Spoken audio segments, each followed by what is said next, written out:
Well, welcome everyone, and thanks for coming to day 2 of our family gathering and our Family Education Day. I know I'm excited to hear some of the speakers, so this should be fun. First, we'd like to welcome Jennifer Stout.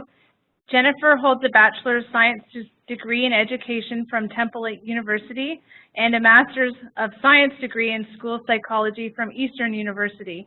In addition, she holds professional certificates in the areas of early elementary and special education, as well as school psychology. Jennifer started her career as a special education teacher working with students who were diagnosed with significant behavioral disabilities. She worked in this capacity both within the public school system as well as out of district placements. After several years in special education, Jennifer worked as a first grade regular education teacher. After receiving her master's degree, she began working as a school psychologist. As a school psychologist, she is responsible for psychoeducational evaluations, data collection and analysis, progress monitoring, academic interventions, behavioral interventions, and mental health services. Jennifer also has a 6-year-old son named Ryan. Ryan began having seizures at 5 months of age and was diagnosed with an SCN8A gene mutation in 2015 when he was 4 years old. In early 2017, Jennifer became a volunteer with the Acute Syndrome Foundation. She works tirelessly as an advocate for her son, as well as all children diagnosed with SCN8A. Jennifer lives right outside Philadelphia with her husband, Derek, and son, Ryan. Welcome, Jennifer.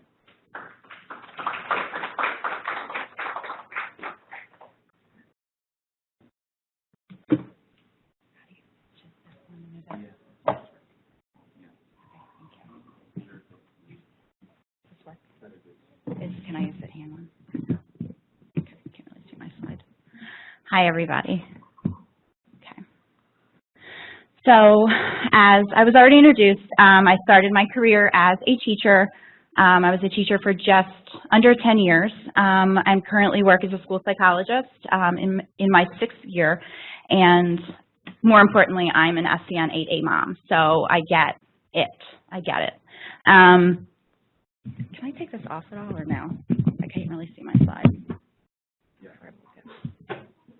That's fine. When I went back to work after the summer 2 years ago, my boss had us do this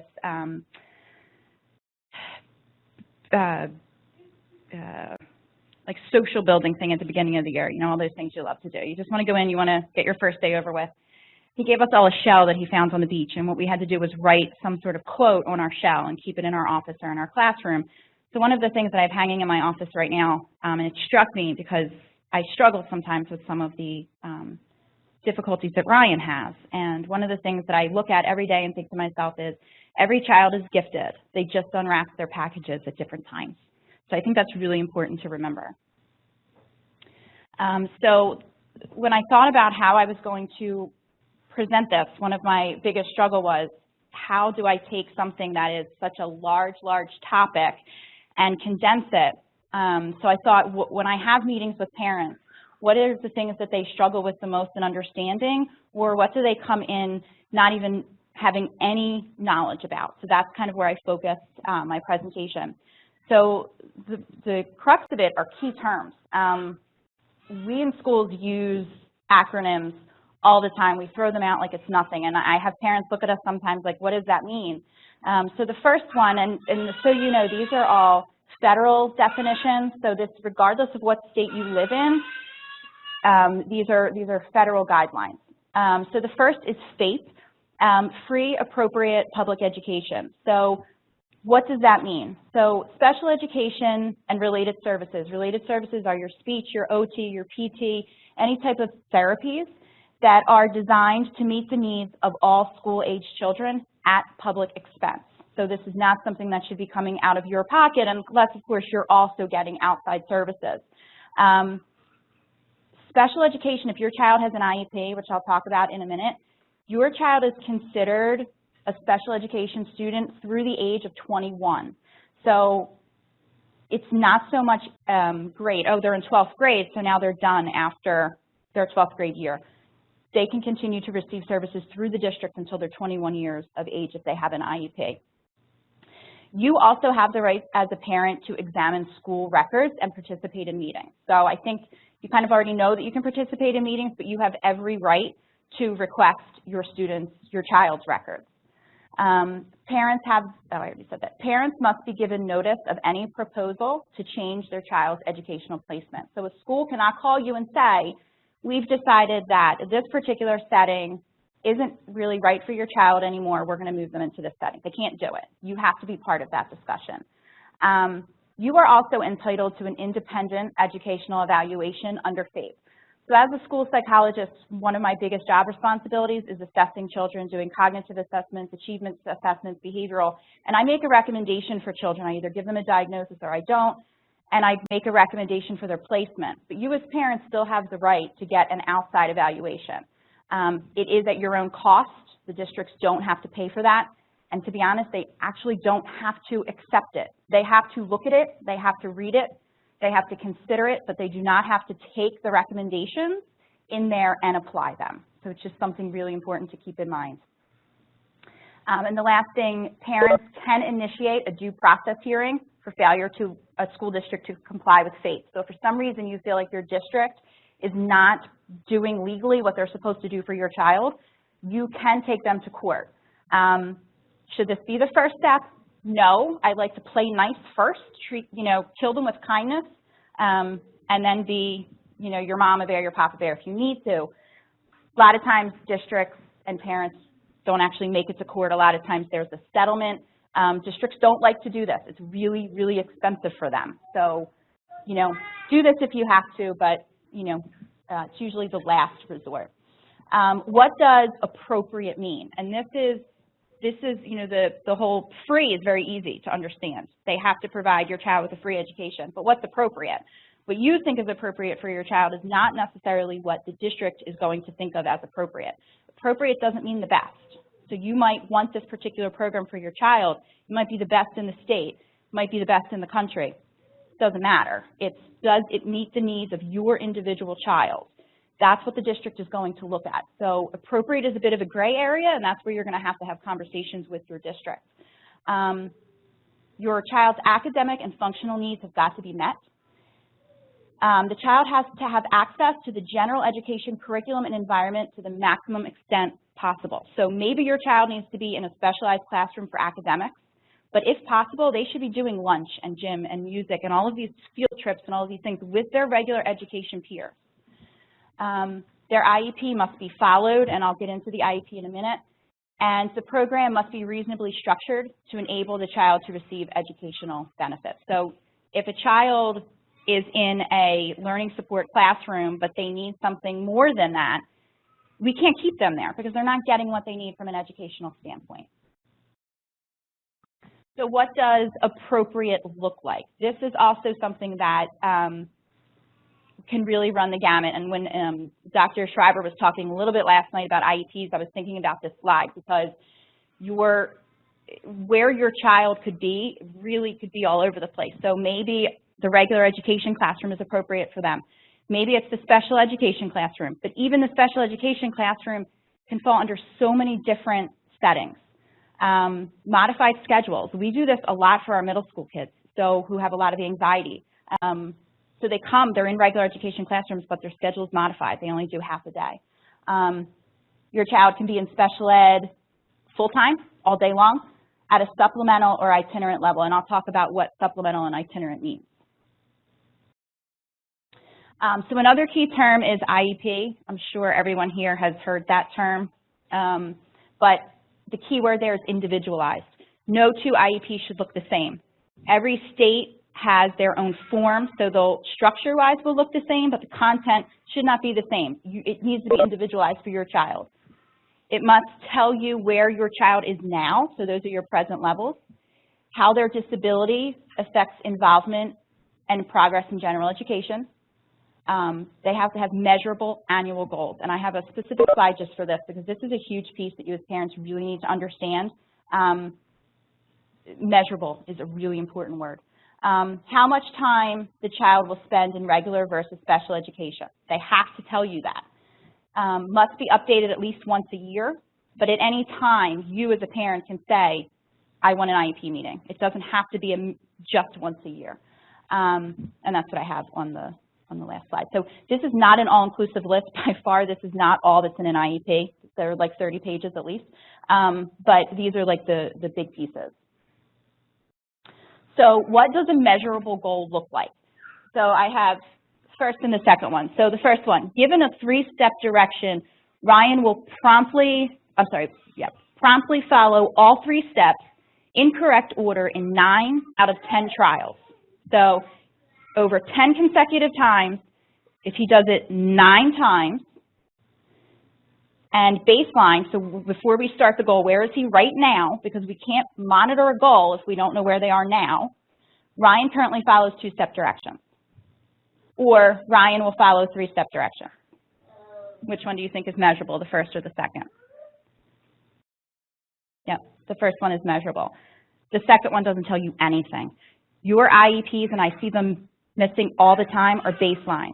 How can you write a goal for a child if you don't know where they are at this particular moment? You can't. And this is, I think, also what Dr. Schreiber was getting to last night, is that, you know, a kid has a goal and it's 2 years above where they are or 2 years below where they are. Well, then you don't have a very good baseline.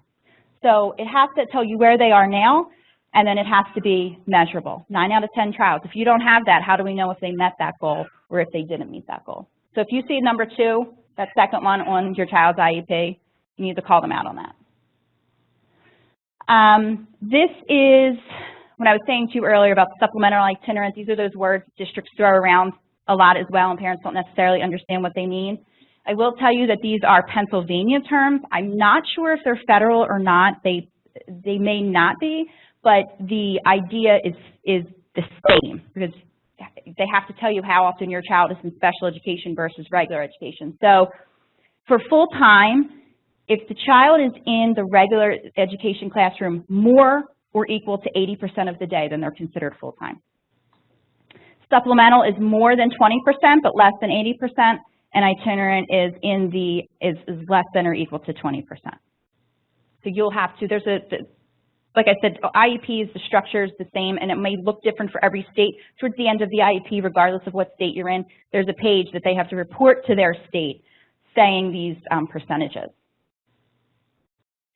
So another key term, this is my favorite part of the IEP because I just get excited because I write them, but specially designed instruction. So a lot of people look at them and go, well, that's the same as goals. They're not the same as goals. Specially designed instruction are, okay, here are your goals. What are we going to do to help your child reach those goals? Those are your SDIs. So they're adaptations to the child's programming. These can be anything under the sun, and these are just some of the examples. Extra time on tests or assignments. Reduced visual field. This is something my son Ryan is absolutely 100% going to need. I do it with him with homework every night. There's 4 lines of math, or 4 problems. I have to cover the last 3 because he can't focus on the first line with the other 3 lines there. Then he's all over the place. I'm down here. Ryan, you need to put it up here, and then he's down here. I have to cover it. So reducing the visual field. If they have a test and there's 20 items on the test, maybe they need a good portion of those covered up. That's what reducing the visual field is. Alternate assessments. Ryan is not going to show his teachers what he knows for a test. And I told them then, granted, he's only kindergarten, I'm hoping they're not giving him too many tests, but he's just not. Even when he sat down with a school psychologist and they told me that his language was, with average 100, it was like 65. I cried. And then I thought, wait a minute, he's not, I know he knows how to do these things because I see it every day. He's not showing them through a test. So alternate assessments is really important. Steps broken down into smaller chunks. This is more for middle school. Study guides, guided notes, reduced number of items, use of a computer for written assignments. I go crazy when a middle school teacher says to me, oh, I gave them an F because I couldn't read the assignment. That doesn't mean they didn't learn the content. It means that they have awful handwriting. And testing in a smaller environment. Least restrictive environment, LRE, this is another big term that I think we throw around a lot and don't explain to parents what it is. To the maximum extent appropriate, children with disabilities have to be educated with their non-disabled peers. So it doesn't matter how severe your child is from an academic standpoint, they need to be involved with their regular education peers to the maximum extent possible. Another one is, this is really important for you guys to know.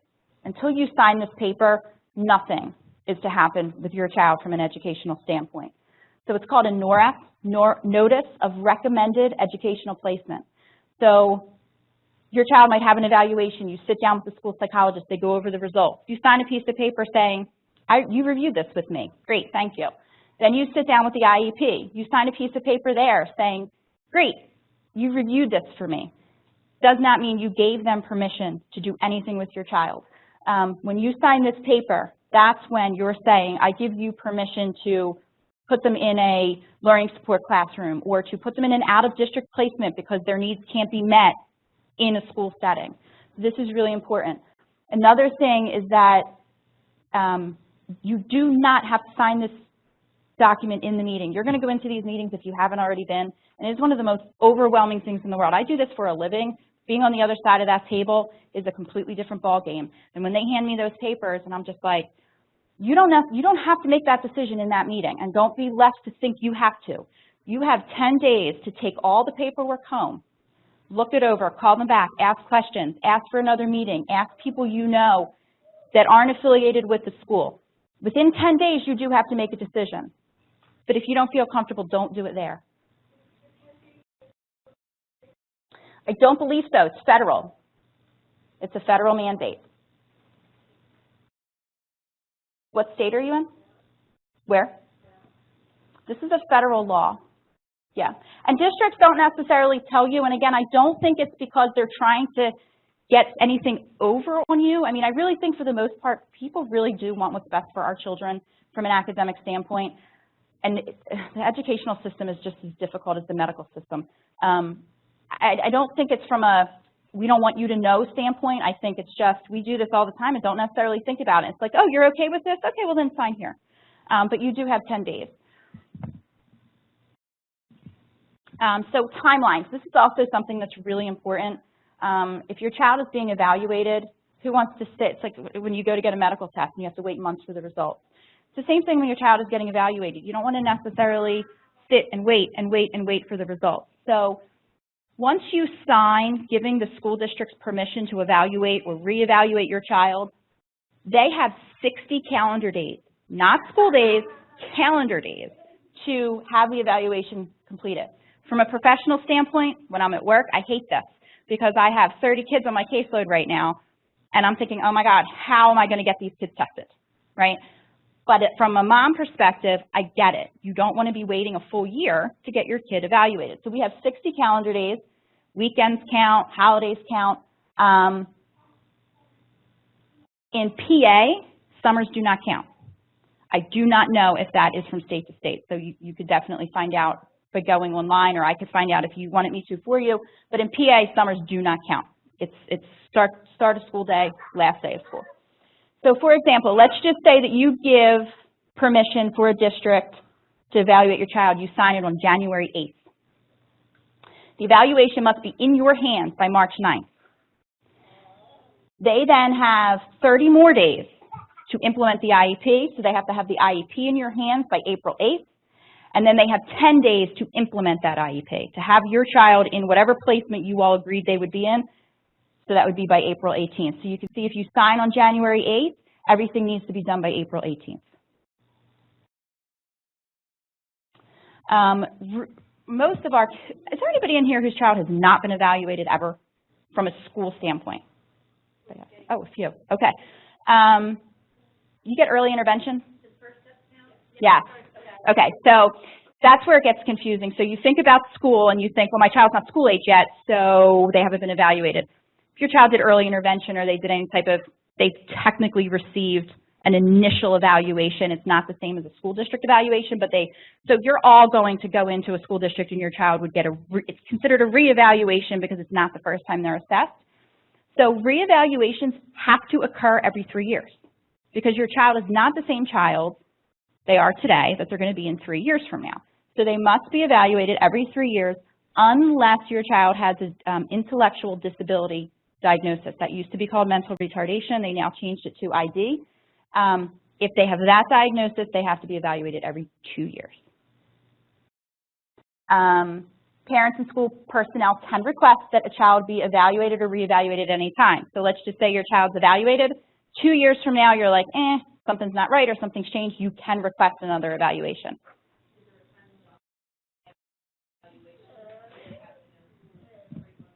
Yeah, so if you call and you say, I want my child reevaluated, they have 10 days to respond to you and say yes or no. And I'm going to be honest, they can say no, but just keep pushing because they really can't say no. They'll say no and hope you go away. Maybe, but they really can't say no. And then, yes, the timeline is exactly the same. Yep. So educational placements, this is such a thorn in my side, not just from a personal standpoint with my son, but even from a professional standpoint. So many times I feel a child needs a certain placement, but districts are like our businesses, unfortunately. Money rules the world, and we can't place them in certain spots because either they don't exist or we need to make them or whatever. But true or false, my child has an autistic diagnosis, so he must go to an autistic classroom. False. Please memorize the statement. Your diagnosis, your child's diagnosis, does not dictate their placement. So they can have an intellectual disability diagnosis with an IQ of 74, I don't know. But if they can function in a regular education classroom, that's where they need to be. They can have an autistic diagnosis, maybe they need learning support, a smaller environment. Just because you have a certain diagnosis does not mean they need to be in the environment that matches in terms of terms. Please remember that. So this is just an example of some of the educational placements, and you can see this is like a really straightforward autistic support, learning disabled, learning support, and down the line. This is appropriate for some, absolutely. But this is really how it should work. And this is a lot more confusing to look at, but this is really how it should be. We need to, the diagnosis, I mean, I don't want to say it's not meaningful because it is, but it's more what are we going to do for your child? We can call them whatever we want to call them, but what are we going to do for them? So you can see autistic children can be in any environment, and the same thing with all of the rest of them. That's what makes it all individualized. Has anyone heard of this term, other health impairment, OHI? I think most of our kids, that's what their diagnosis is or will be. I'm not going to read that's the federal definition for OHI. You can see epilepsy's under it. But SCN8A is not, obviously.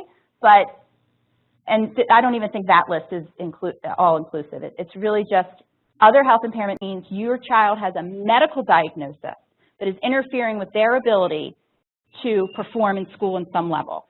Ryan has an OHI diagnosis, and I do expect that most of your children will get that diagnosis when they go to school, when they switch over from early intervention to where they are now. Even if they don't, it doesn't matter. They still should get individualized instruction, but this is where most of our kids are going to follow because the bottom line is it's this mutation which is causing them to have whatever issues they're having. And this diagnosis also does not dictate placement. Children with OHI can be in any environment. So if the other kiddo that has an autism, would this be like a secondary Diagnosis?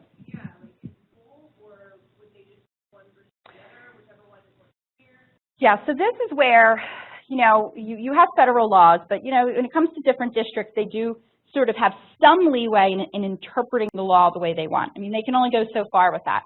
So, and it changes. So when I first started working in the district I was working in, you could have two diagnoses, a primary and a secondary. So it might be autistic would be your primary and OHI would be secondary or vice versa. But now my district says, you're not doing that. You can only have one. What's the primary? And then we'll work from that. So it is, I don't think there's any one answer to that. I think it could be district to district.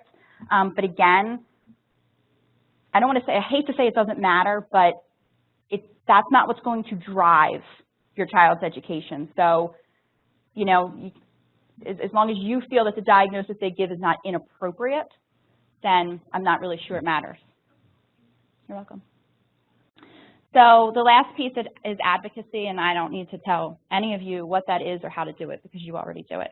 But like I said before, I don't think that most districts are trying to get you or get anything over on you. I think districts and schools really want what's best for your child, not more than you do, obviously, but like I said, money rules the world, money rules school districts. Better school districts with more money have more resources, and that's just the bottom line. So you need to be their advocate from an educational standpoint, just like you are from a medical standpoint, and it can be just as hard. When I was my original plan, my grandiose plan when I did this was to really come with like state-by-state advocacy groups for people. But SCN8A kicked our butt, and Ryan has been having a really rough time, so that didn't happen. So I'm like, okay, how can I best do this? So I did some research, and this really was the best, and I read the website, and I'm like, are you seriously going to put this up there? But it really seems great, and no matter what state you're in, you can access it, and you can find things like educational consultants. Educational consultants are like myself, they're school psychologists. Different states have different names for them. Regular psychologists, healthcare specialists, advocates, attorneys, parent support groups. This is really, I looked through it and I was like, wow, how have I not come across this myself? So I would definitely take a look at that website. You know, we've had parents come in with advocates, and I think it's a really great thing for you guys to at least have one in your pocket. Just like anything else, there's good ones and not so good ones. You know, you kind of need to figure it out. But when districts know you're coming with somebody that knows their stuff, it does make a difference. So it's nice, you know, I know when I have a parent coming in that has a lawyer, or you step up your game just that much more. So I think it's good to have one. And one of this quote struck me. Dealing with general education, regular education, requires politics. Dealing with special education requires knowledge of the law, which is so very true, because special education students are the ones that really have the rights, and you need to know what they are so that you can best help your child. Any questions? I don't know if the terms are the same. Does every state Have first steps and next steps, or is it different names? I know it's early intervention. Is it pretty much the same? Yeah, so early intervention is the umbrella term, and then different states are going to have different stuff. And then some states have some that are the same. Like I've never heard of, and I do a lot with early intervention, so I personally have never heard of that. But so yeah, different states will have different things, but ultimately they should be looking at the same issues and dealing with them. If you moved you moved to Texas or you moved to PA, your child still should have received the same service. So first steps for us in Missouri is the early intervention until she turns 3. And then after 3, she goes to next steps. So we're kind of looking at that transition because it can't happen over the summer and her birthday, you know, that whole thing. So I'm just trying to kind of be prepared, because they're talking, okay, with next steps, she would go to a special education preschool and get her therapies through there. Is that a requirement that I have to send her to that special education preschool to get those therapies, or is it something that I can have to keep her at home and they come to us still? Like, again, it goes to that what's appropriate. So the short answer is no. You don't have to do anything. You're her parent, and you can do what's best for her. When you sit down at the meeting, these are conversations you will have, and again, it goes back to that word appropriate. So yes, you can opt to have it at home and say, I would like the therapist to come to us, and they could say to you, fine, but they could also say to you, no, this is what we think is best for her, and that's where a discussion has to happen. So it's not a yes or no, but you definitely have the right to say, this is what I would like, and here's why, and then see what they say coming back. But again, it goes to that's appropriate, and if what they want to provide for your child is appropriate and it can be proven that it's appropriate, they can deny your request. But again, if you have a discussion, a lot of times that can go a long way. And then most likely, if she does go to the special education preschool, she would have to have an aide with her, most likely. Personal care assistant is a lot of times what they're called. They're called PCAs, but yes, and that's something we're going to be fighting for our son as well. And you know, I think some places, depending on where you are and what the resources are, they sign off on it. And when we went to our district to get him signed up, they heard what he has, and they were like, oh, here. Like, they don't want that liability. You might go somewhere else, and they might give you pushback, but this is something where SCN8A, you can prove that a PCA is appropriate. Okay, thank you. It's not so much a question, but it's just to throw this out there, because this was just brought to my attention about a week ago. We had an extended IFSP. We were very fortunate. For as much grief as Maryland gives us, they're very good with special education. Just for you guys that are around the same age as Addie, you are welcome to call schools and set up tours to look and check out if you are comfortable or not. We actually are scheduled to do that this week. And if you're not comfortable, you still have the option for homeschooling, and they still have to provide you with certain services. So if you're not comfortable, it's still something we're teeter-tottering on because Addie is neutropenic and we have not done vaccinations and stuff. So because we have the extended IFSP and she turns 4 in January, at the end of this school year is when we have to transition to an IEP. Right. So we have to start kind of looking ahead, but just so you guys know that there are more options than like you have to throw your kid on a bus and send them to school. The one slide that I had up here that showed, you know, regular ed or out-of-district placement or homebounds or whatever, homeschool is one of them. And again, it's a conversation, but you are not, it's not this cookie-cutter model that you're sometimes led to believe that it is.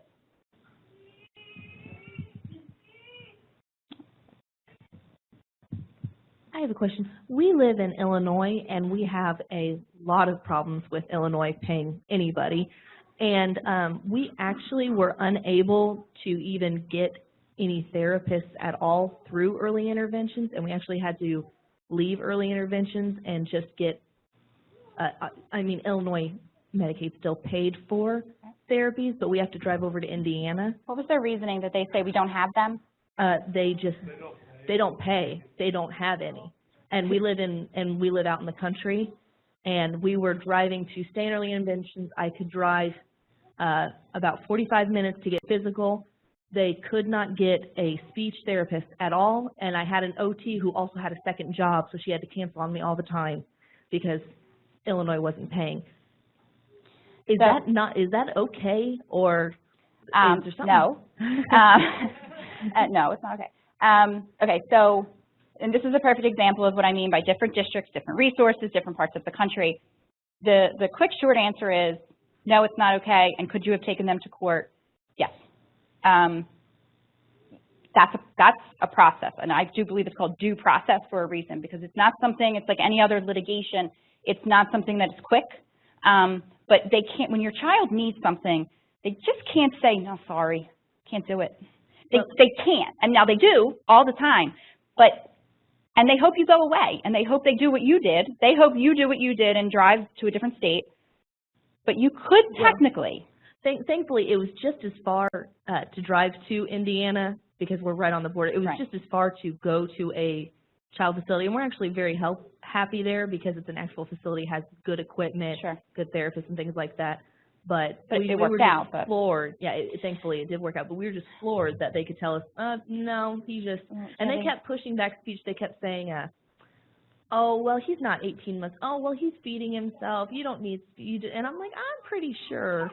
And then we got over there, and they're like, oh, yeah, he does. This is why it's good to have an advocate, and a good advocate, obviously. But this is for reasons like this, when things like this pop up, because they really can't say, oh, well, we can't find anybody, so sorry. It's just legally that's not okay. So this is why having an advocate is a good thing. Okay, which is good to know.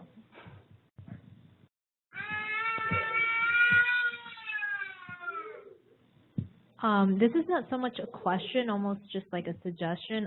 With Max's case, because his IEP is actually coming up, and it's in Miami. We have a foundation called Miami Lighthouse for the Blind, where they, if your child has, is legally blind or has CDI or something like that, they come and offer free services to your child. But at the same time, they help with the IEP, and I know our therapist, coordinator, whatever you want to call her, she's actually setting it up so that Max could have homebound care. So I'll be happy to share whatever way she does that. I mean, granted, it's Florida. I don't know if it's the same cost. It doesn't look the same everywhere. But maybe to just get the bus. So like just going back to what you were saying, homebound care or homebound schooling is possible. And So so there is a way to do it, because she even told me, like, I'm going to help you through it, because if not, they're going to try to put him in the school system and not want to send Because if they people put them to in the the home. school system, Yeah. it's cheaper because that's where they educate their children. But Right, if right, they right. have to pay somebody additional money to come to your house, that's costing them additional money, and that even though that might be what's best for your child, it's still costing them money. So they may give pushback, now depending on how severe your child is, they may know that we can't educate them in-house, so they may not push back, but yeah. So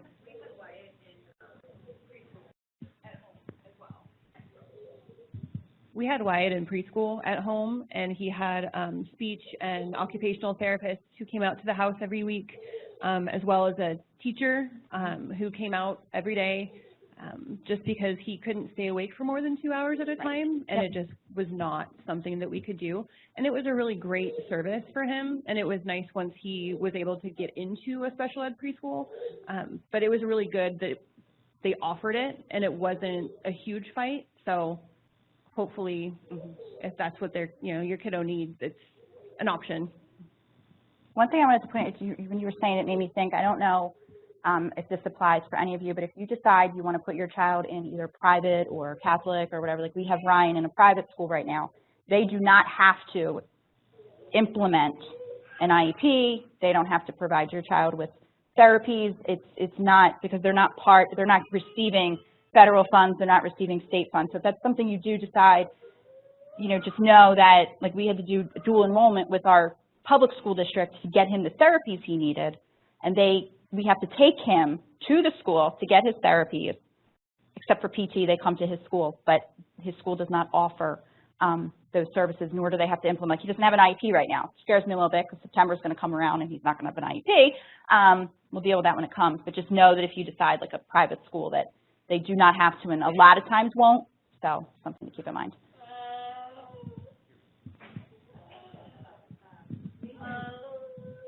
Mason was in early intervention like everyone else, and then at 3 during the summer he turned 3.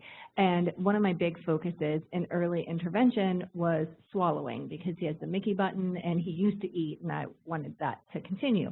But then the intermediate unit, we're from Pennsylvania, so when he turned 3, he went to the intermediate unit, and they told me that that is not a goal of the school system. I did fight that. I actually threatened an attorney, but it went up several managers or supervisors, and they just stated that because it's a different pocket or bucket of money, that they don't focus on oral stimulation or swallowing. So the idea is, and if I'm understanding your situation, the idea is it affecting their ability to access the curriculum?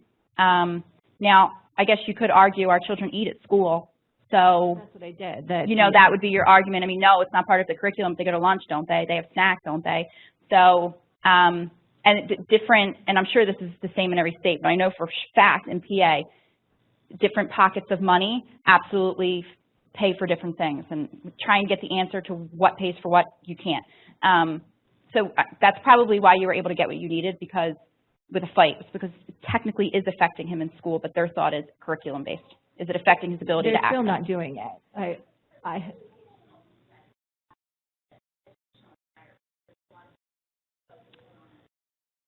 Correct. Yep. Okay. We just had to pay out of pocket.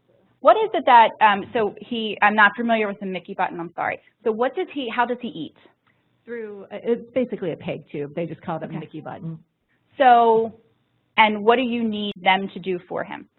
In early intervention, they worked on oral stimulation, swallow, so that he could be able to take enough, which is, I believe, 30 cc's to swallow to get an actual cookie swallow or a swallow test. So you want them to work on those.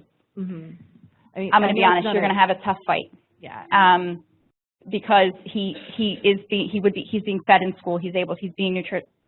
Sort of, okay, because if he's being fed, their argument's going to be he's being fed, and that isn't school-based. I mean, I don't agree with it, but I can picture myself sitting in one of these meetings and listening to the higher-ups saying it's not a school-based, general academic goal. Okay, yeah. Thank you. And that's where outside therapy would probably come in.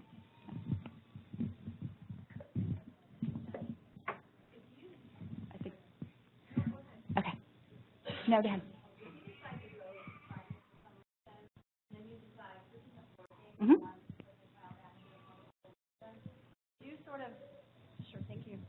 If you go private and you decide you want to go back to the public school system, did you sort of like give up that right by not following the plan, or can you go back at any time? You absolutely gave up your right to follow that plan, but you have that right. You can go back at any time. I could pull Ryan out right now and put him back in the public school system, no questions asked. Mm-hmm. Yep. Since Ryan and has SCN8A, and since I'm part of the group, I'm on the Facebook page reading it all the time. So if you have any questions, or I might not be able to answer for your specific state, but I could probably find out for you or kind of give you a direction where to go. I'd be more than happy to answer any of your questions. So you can just message me. I'd be more than happy.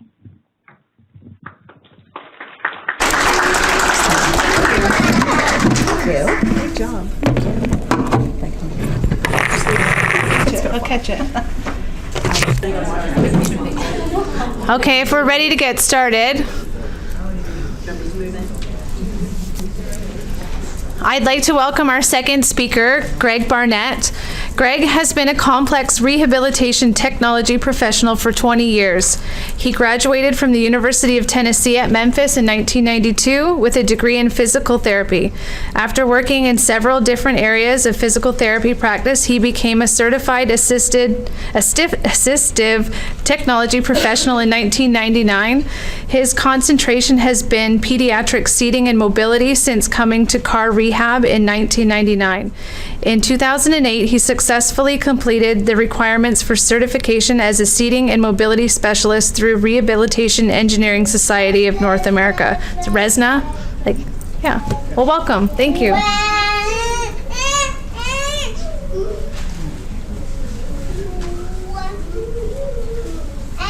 Is it all right if I do the same? Mm-hmm. So. You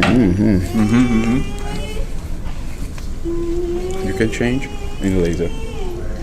Oh, laser beam. Yeah. Laser beam. Is it on? Okay. Okay. Ooh, hey, hot mic. Okay, thank you guys. Appreciate the opportunity to be here.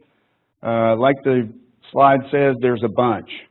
Okay, so 30 minutes may not do us justice, but we're going to try to hit the highlights of these pieces of equipment. And I know many of you are very familiar with pediatric equipment. I see some familiar devices. So what is my connection to your group or family? So I have a slide here. I thought about this last week, and Daniel was kind enough to update my slides this morning. So my connection is Miss Lily. I'm not sure if anybody knows the Varners, but they're very special to me. So I thought, how long have I known Lily? And I was quite surprised to look back through my history and thinking about all the different equipment and opportunities I had to interact with the family. So I'm not sure how many hours that is, but it's quite a list of equipment. I didn't quite realize that we had spent that much time together. I'm sure Lily is enthralled by my voice up here right now. So lots of things. So we started out early on with a simple bath chair when Lily was about 2 years old, and I can't believe that she is 19. That makes me 23 at this point, I think, right? So just to say that, this is a family thing, just as you guys know, but my relationship with my kiddos it's like family as well. I've grown to know them, grown to know their needs, which is very important for a supplier like myself. It's not just about the equipment or the child, it's about the family and everyone involved. So with that being said, our recommendations are that you get to know someone who is qualified to provide equipment and go through the process the proper way. There's lots of equipment out there. Things could be purchased, but what we like to do is get to know the needs of the individual, the family, through a team approach. In our clinic in Knoxville, we work with a physiatrist, and through evaluation and talking with the family, we discover the needs of the individual child and base the equipment around that. So it's not cookie cutter. Every little chair there's many configurations, so we have to find what's appropriate for that child and the family. So we'll talk about lots of different things briefly. I've got about 1,000 slides. I think that's, I don't know, 2 seconds per slide, right? So positional strollers. A lot of folks, we start out in little strollers because we have little guys and we've got lots of things to carry, but we also may have positional needs. So these things can be fairly complex. Ottobock is a company that provides a lot of different equipment, being this is the little squiggles. So this little chair would be appropriate for a little guy, a couple years old up through maybe kindergarten, with growth adjustments throughout. The next phase of that would be the MyGo, whereas a similar piece of equipment that you've become familiar with, so hey, this has worked great, let's look at the next stage for the positioning. This provides trunk support, proper head support, there's tilt and space, therapeutic positioning. Ottobock, again, another stroller, a little less complex, but still offers positioning and growth, and some good wheels for terrain. I saw someone has a Zippy Voyage here. So Baby Jogger and Quickie collaborated a few years ago to provide a stroller base with a complex seating system. So it's very nice, easy to fold, right?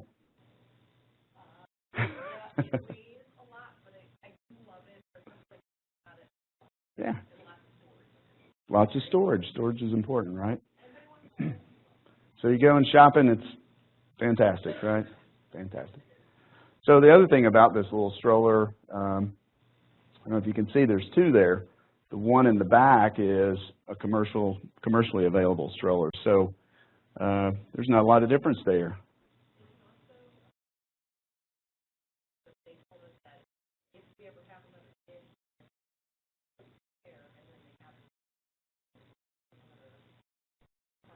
That's right. Yeah. So something important to know.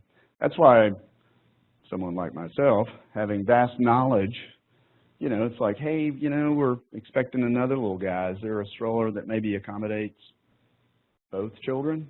Possibly. So very important that whoever you're working with has, a little extra insight to those things. And those things are gained through years of practice, right? And you guys know this as well, talking with the other family members here. It's like, hey, how's that worked out for you guys? I don't actually use the equipment on a daily basis, so it's valuable feedback that I get from the parents, and then I can relay that message.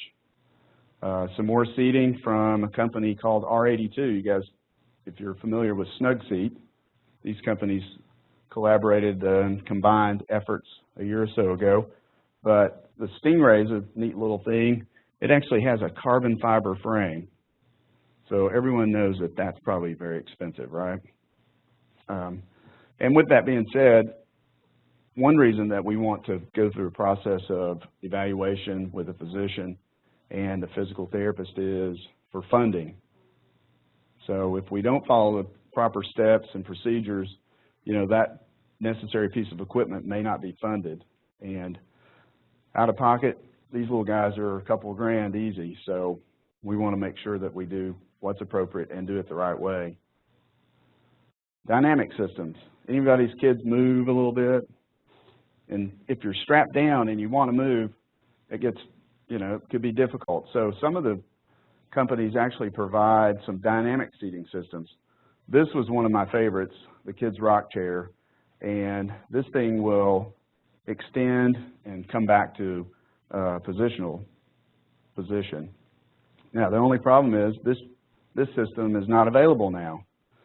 So if you have a lot of money, maybe you could buy this so that we could continue to provide this piece of equipment. But there's still some out there available, and a lot of different sizes, even for some larger kids, which is very important for moving and stretching out. I don't know, has anybody ever been positioned in a wheelchair, personally? No, so we think about these little guys, and a lot of them that require lots of positioning, they don't get to move a lot. We struggle to maintain a seated position. We don't want them sliding, but some of these kids need to move and stretch with their muscular tone. So this chair did a great job of that, but hopefully we'll get it back. There are some other components for some seating systems. The Panda from Snug Seat or R82 has a dynamic component on their backrest, so it does extend and come back to a neutral position. There's a chair from PDG. This is a little more elaborate positional chair. It tilts in space, but it also has a dynamic backrest on it. Standers. Anyone have experience with standing? Yes? Okay. Lots of different standers. Lecky, which is part of Ottobock now, has several standers, squiggles. So what we've come to figure out in therapy is early intervention in standing. A lot of difficulties with kiddos later on with their hips if they're not weight-bearing early. And there's some new research out about optimal standing position in abduction. They're actually standing like this, weight-bearing. And the reason is for hip development. So the femur and the pelvic bone can line up properly. So later on it could be a problem. So Squiggles has a cool little system with multiple bases. So we can even do a little dynamic stander with big wheels. So you don't just have to be static in standing. The next sizing for Lecky is the MyGo, again following their seating, so we can accommodate growth in larger children. Easy Stand Zing. This is the little system where they've really come out with the standing and abduction, and they have several different models. So it says 6, not 7, but different sizing. So evaluation, proper sizing is important. We want to provide a stander that is appropriately sized for the kiddo now, but also does it offer growth? Something that you learn through trial and error. You know, early on, hey, this is the right size, but Bobby outgrew that stander in 6 months. Well, what are we going to do? We're going to take that one back and do another one, right? So the little Zing here actually is a true three-positional stander, so we can do supine, vertical, and actually a little prone standing. Following on up, different sizes. So we can actually get a little guy in a stander early, about a year old. So in the past, we couldn't accommodate that with the different sizes. So early intervention in standing is a good thing. The Bantam actually offers a stander whereas the child can actually sit and come from sitting to standing. As you know, as individuals get larger, transferring is difficult, right? So lifting a child that maybe is 150 pounds into a stander can be a problem, but if they can transfer from sitting, we can get into a sitting position, then come to standing, much easier for the caregivers. The standers continue to grow, so there is a stander for all sizes, up to adult size. R82 has a cute little stander called the Toucan. Early on, this was one of the smaller standers where we could get our little guys in a prone position with an activity tray, and the other therapists like this, occupational therapy, so we've got some activities going on with our hands. Bath chairs. This is good stuff, right, guys? Okay. Bath chairs. So bath time's important, very important. So there's some standard bath chairs out there, but what do we do if we don't have the ability to sit? As you know, bathing is a kind of a dangerous activity for children. So kids are slippery when wet, right? Soaked up, I mean, they get away from you. So you need a place that's safe and it's easy to transfer to. Rifton is a great company. They provide a lot of very high quality equipment, and their bath chair has been really like a gold standard for many years. In the past it was called the Blue Wave, so they only had blue. Now it's just the Wave and we've got pink, okay? I mean, that color's a good thing. So this little guy, you can sit it in the tub. It'll sit nearly flat within the tub, but it provides back support. The back can recline. It can lay flat. So you can position your child in a, supported position for bathing. Now they have a transfer system, which has been a big deal for us, for the larger kiddos who need to get in there. The difficulty with this is it sits up above the tub. So you really have to do a handheld shower, but still yet, it's a good thing. Lecky offers a similar system. The legs are adjustable, the back, the leg rest.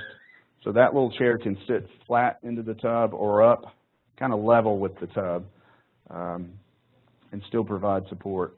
Soft mesh, and antibacterial. And it folds flat so you can actually hang it like on the back of the bathroom door, which is helpful. And that system actually accommodates individuals up to 65 inches tall. The benefit of the Riften over the Lecky now is the larger sizes are actually wider. In the past, kids grow, mostly they get taller, but then when they start to get a bit wider, it becomes an issue. We had essentially a void. If you were a smaller adult or an older child, there was really a gap between adult-sized equipment and pediatric equipment. So the Riften system really kind of filled that void a bit because things were either too big or too small. So that's something to think about. Shower Buddy, the tub dipper. This is an interesting little device. So it just kind of sits over the tub, and you've got a handle that flips over. You just kind of dip into the tub, right? So, a simple piece of equipment, but a good idea because, we all know bath time is therapeutic. You like to be in the water, not hovering above the water, right?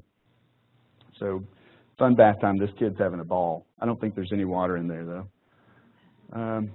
Okay, so we get up to larger individuals or kiddos, and we're thinking about transfers within the bathroom.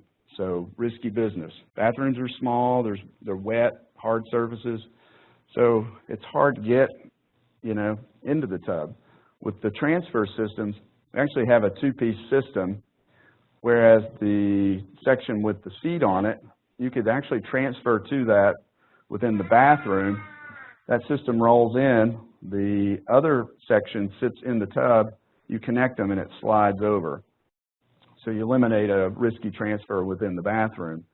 Again, it's going to be above the tub, so handheld shower is going to be necessary there. So a little trick that I've learned along the way for bathing with this type system, you worry about getting the water all over the floor, right? So, and you guys may already know this, but I thought it was cool. So you take a shower curtain and you bring it down low, and you let the curtain hang in. So your shower curtain's here, bath chair's there, so you can keep the water in the tub, and you just take the shower curtain out of the way. Does that make sense? Lily said it's a good idea. Gait trainers. So ambulation. I know one of the things that we did with Lily early on was a little pony walker. I think I should show that in here, but Lily was riding her ponies for a while. She actually had two, so it was a fun device. Back to Riften. Riften has, their gait trainer has evolved over the years. They've got a really great product that is fairly new with the Pacer. And I don't know if you guys are familiar with the Pacer, but it offers a lot of different levels of support. If you see the one, oh, I have a laser. The one on the left, your left there, just has arm prompts. So, or you can go up to even more support where we have a trunk support, a seat, different things. So very adaptable for kiddos for different levels or different needs. And it can be a device that can be used progressively. So initially we may need more support. But these things come in 5 different sizes. So they have the mini, which is almost microscopic. So little tiny, kids outgrow that very quickly. I've actually processed a few of those, whereas by the time we get insurance approval and provide the equipment, it's too small. That's unfortunate, right? But we know those things happen, so we just get the correct piece of equipment. Oh, there's the pony. So the pony is a little dynamic system. Put the kids on that thing and they can just go wild. There's not a lot of materials in front of them, so they have access to different things. Same way with the Mustang. Something interesting about R82, all of their equipment is named after an animal. So they got the pony, the Mustang, the manatee, the toucan we saw earlier. So I asked them, you know, what would happen when they ran out of animal names. And I don't think they ever thought about that, but oh yeah, there's always new ones. Yeah. Hummingbird, the platypus. I mean, there's a lot of animals, quite actually, right? You think about that. The Kid Walk. Kid Walk's a nice little walker system. Not for everybody.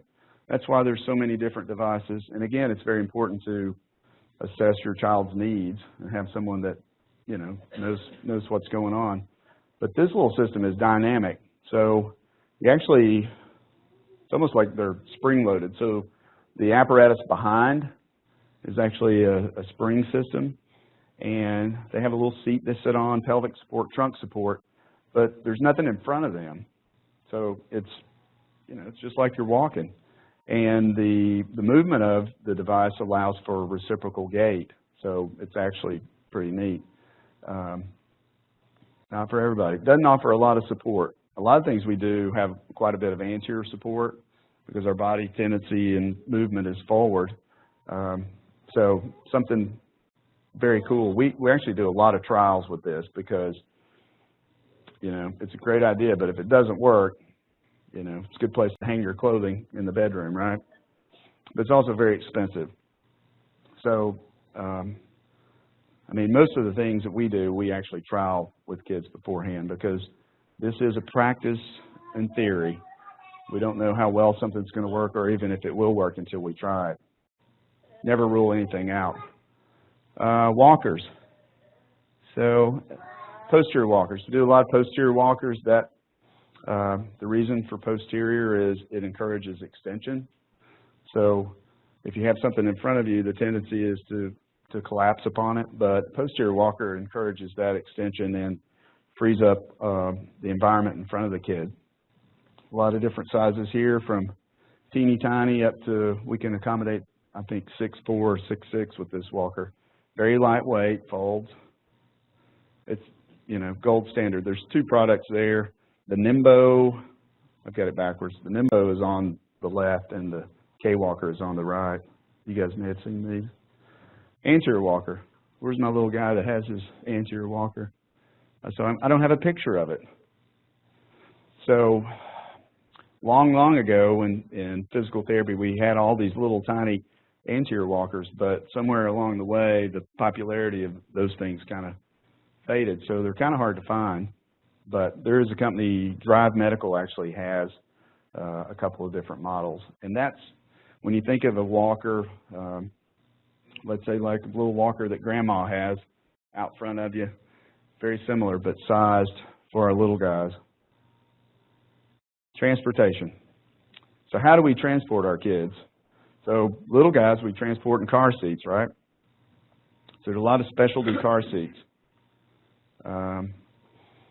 The thing that we have to decide within our practice is there a commercially available car seat that's appropriate?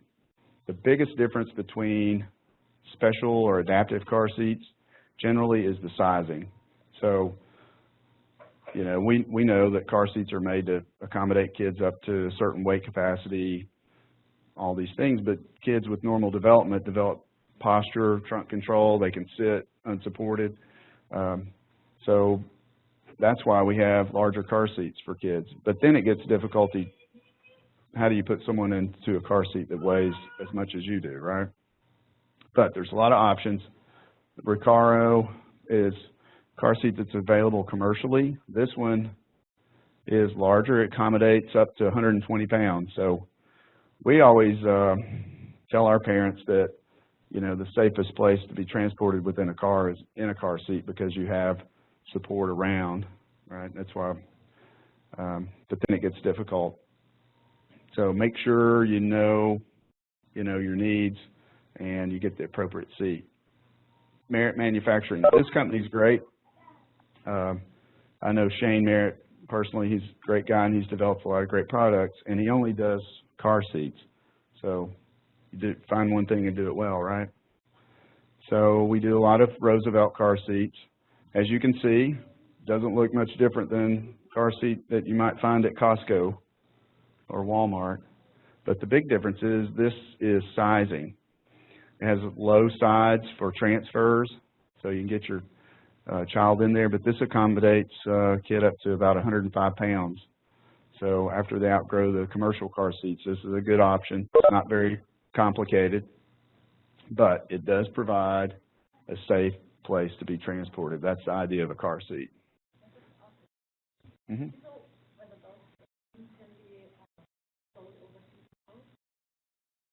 Maybe, probably. You could definitely contact the manufacturer. They may have a European distributor. A lot of our items that we do, a lot of the unique items are actually European. I think there's a lot of good development in Europe. Maybe the United States is limited by the FDA for some of those things, but I'm sure that these could be gained overseas. So Shane, ask him, so we got the Roosevelt, right? Is it the Franklin or the Teddy? So it's the Teddy Roosevelt. So what's the next car seat he does? It's called the Churchill, all right? You see a trend here, right? So the Churchill is a little different. So it's a little bit more of a booster seat, okay? But it has a vest that is tethered to the seat. So, you know, it's a good option for larger kids. Has a headrest, and you can use the lap belt. But it also has a positional base. So a good option for kids that may not need all the support within the car seat, and you can use this with or without the vest. So there's Churchill, right? So if you know European history, World War II, so who would you think would be next, right?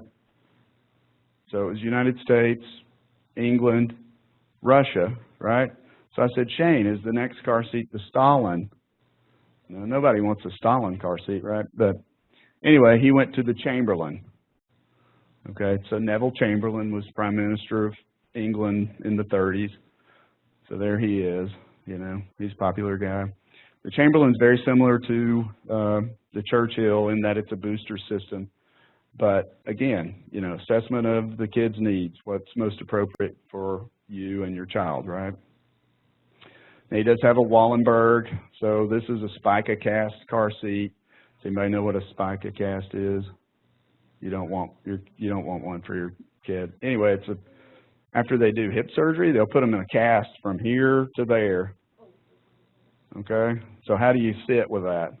Not very well, but you still have to transport. So this offers a little sling, so they don't have to sit at a 90-degree angle at the hip, but it gives them a safe position for transportation.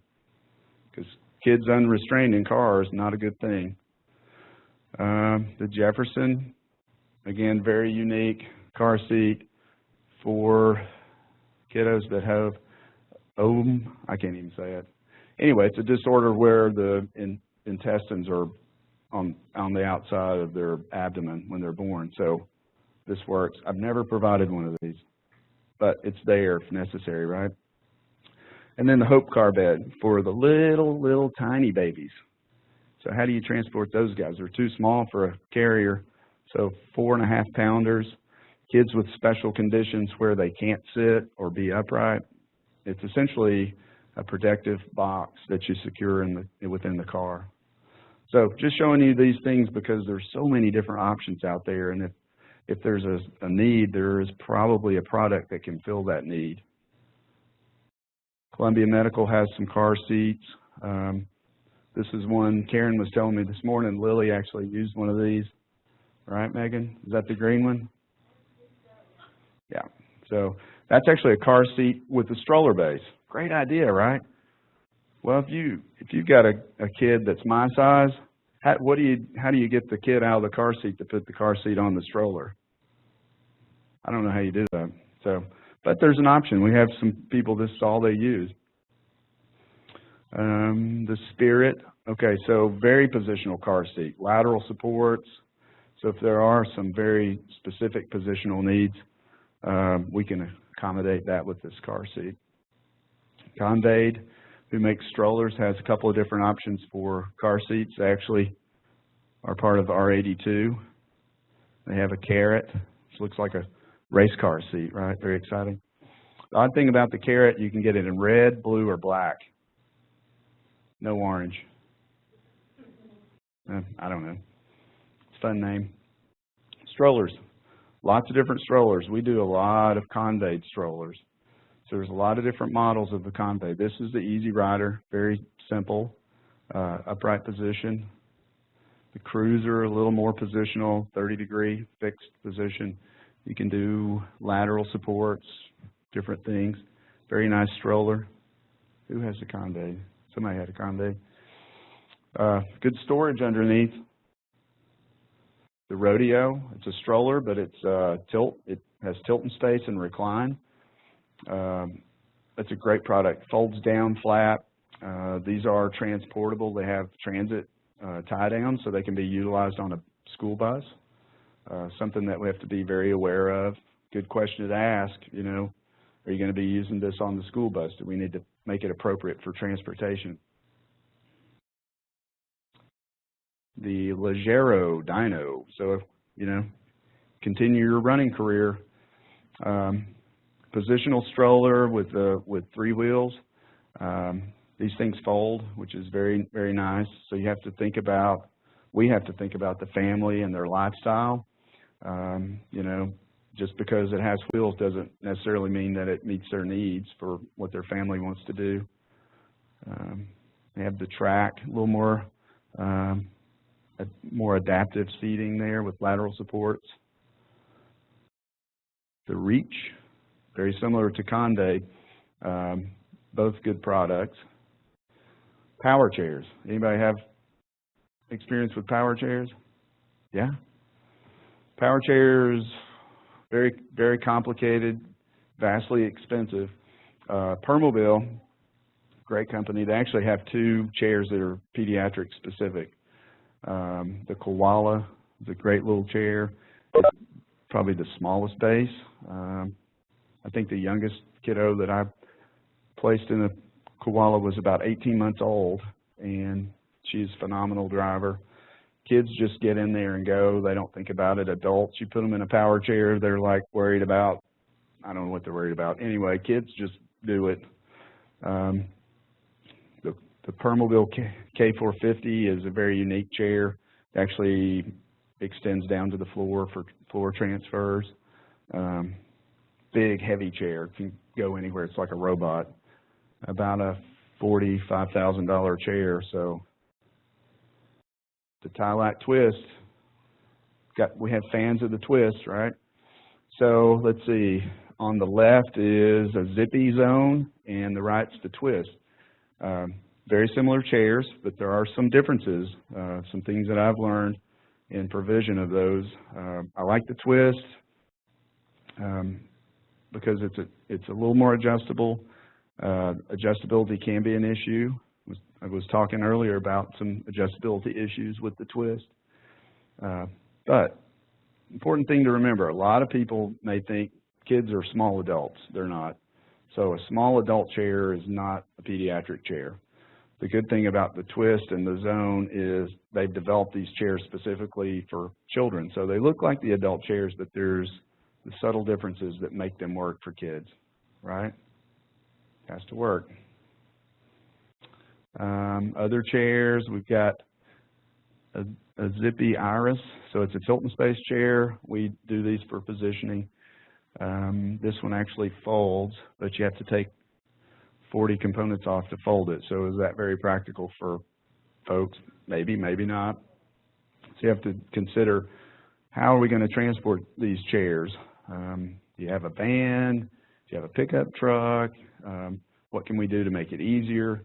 So a lot of times we may have a couple of different systems where we have a very positional chair that kids may use at school, but we may find another way to provide a stroller for the family that they can use at other times when they don't have the ability to transport a chair that weighs 80 pounds.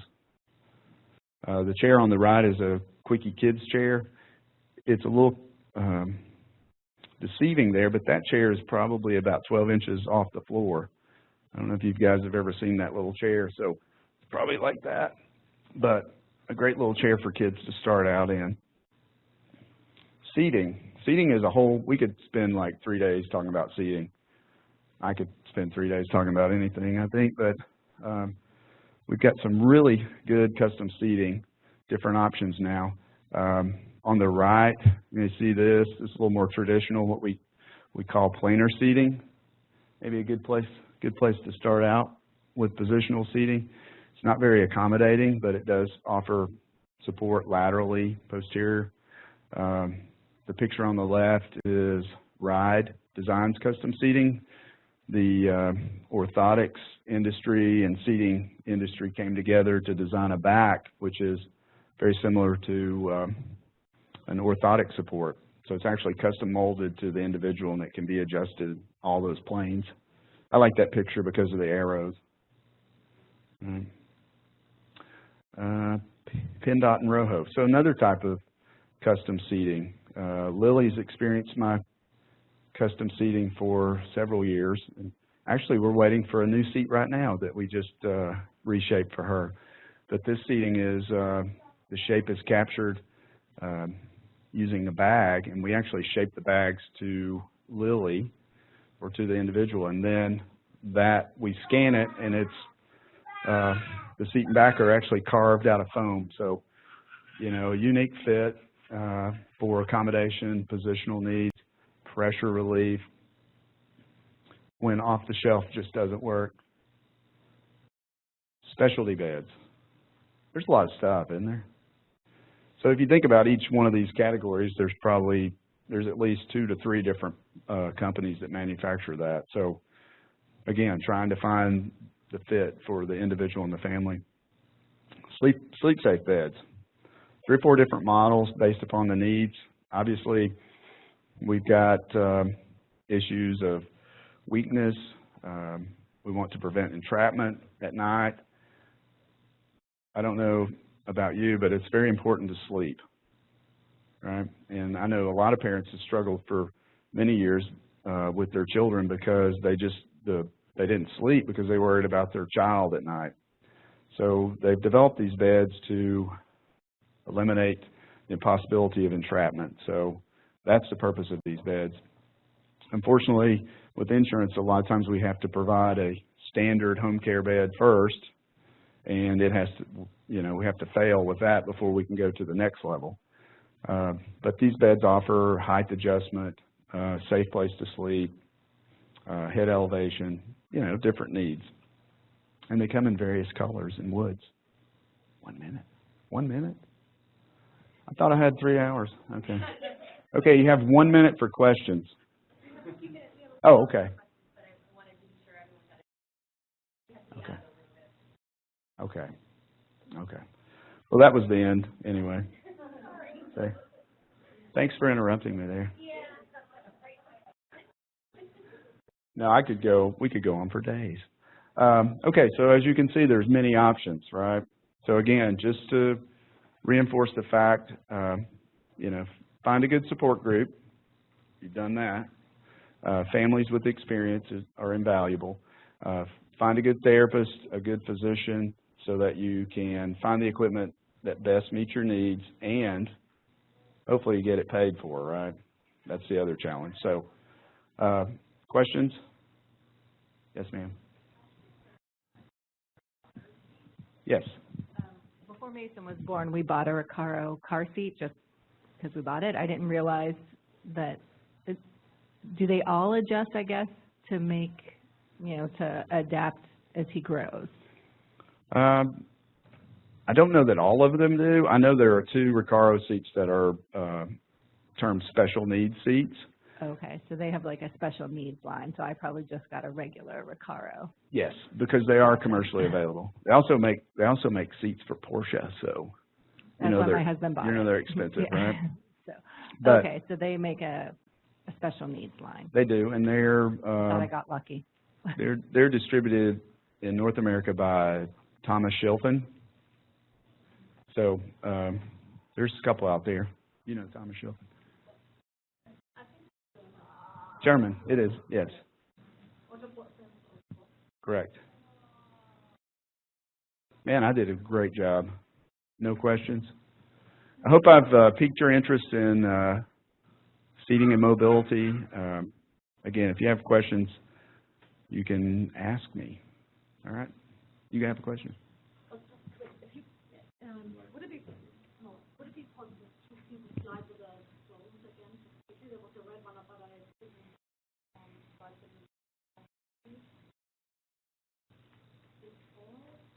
More? Yeah, this one. So what is the name of It's Condade. that? Is the company? Mm-hmm. It's Condade's the company, and the Cruiser is the model. Mm-hmm. Yes. It's very, very nice. About. It's pretty good. The wheels are pretty good size, solid wheels.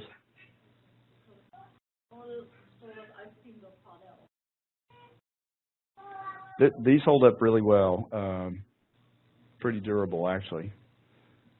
That's our go-to stroller. We don't have a lot of problems with them. Caster bearings is about the only maintenance. You could wear the tires out, the bearings, but they can be changed. So the seating can be changed. You can wash it.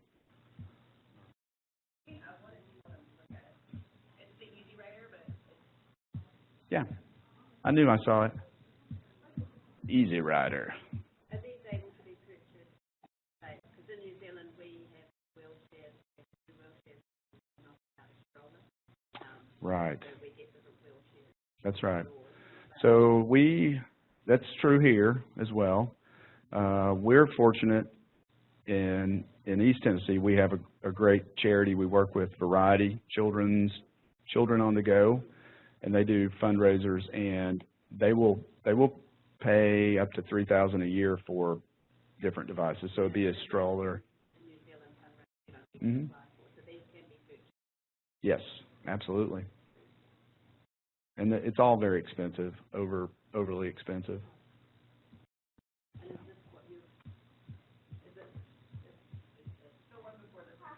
Mm-hmm. The Easy Rider. Okay, good. Anything else, guys? I really appreciate the opportunity to be here. So, great group of folks. Thank you very much.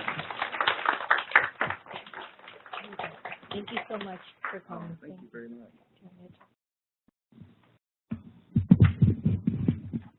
Thank you. Thank you, Greg. Next up, we have, and I apologize if I butcher the name, Amy Bereiter. Amy received her bachelor's degree in communication disorders from the University of Kentucky and her master's degree in speech-language pathology from the University of Redlands. She has been a speech-language pathologist since 2004, working with toddlers through young adults. She has worked in a wide range of settings, including in-home early intervention, early childhood special education, elementary self-contained programs, pediatric rehabilitation units, university clinic, and private practice. She has developed AAC evaluation teams at several sites. Prior to relocating to Virginia in 2015, Amy was a full-time clinical assistant professor in the speech-language pathology graduate program at Northern Illinois University. Currently, she is a full-time SLP and lead assistive technology professional at Skill Builders LLC in Northern Virginia. Amy specializes in augmentative alternative communication and working with children who exhibit complex communication needs. She has worked extensively with occupational therapists and other related professionals to best understand and treat children with sensory processing disorder, visual impairments, and motor impairments. She works closely with families to educate, train, and support implementation of AAC, in the home environment and has led support groups for parents of AAC users. She also collaborates with and trains school teams in regard to language development and implementation of AAC in the educational setting. She has experience presenting locally and regionally to SLPs, teachers and assistants, occupational therapists, pediatricians, and other assistive technology professionals. She also co-developed and taught a graduate course on AAC and has guest lectured in undergraduate and graduate level courses on numerous occasions. Amy is an active member of the American Speech Language Hearing Association, including serving on its Special Interest Group 12 Professional Development Committee. Amy, thank you.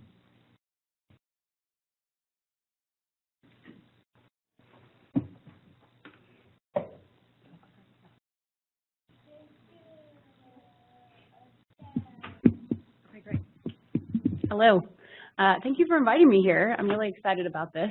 Sorry for the long introduction. That's a speech pathologist, very verbose, right? Sorry about that. Does the sound okay? Everybody can hear me? Okay, great. So what I want to do is first hear from you just really quickly. Is there parents here who have kids who are already using AAC? Are you familiar with what AAC is? Just a few? Okay, great. All right. So today what I hope to do is just an overview of what AAC is. All right. So we'll go over just really quickly some objectives. But when I was asked to do this and I said, okay, how much time do I have? And she said like 30 or 45 minutes. I got a little nervous because as he just said before us, I feel like I could talk about this all day. So I will try to condense this into the time frame that you've given me. So as she said, I am a full-time SLP. This is what I do. I work primarily with kids who are non-speaking or minimally speaking, and so this is my great passion.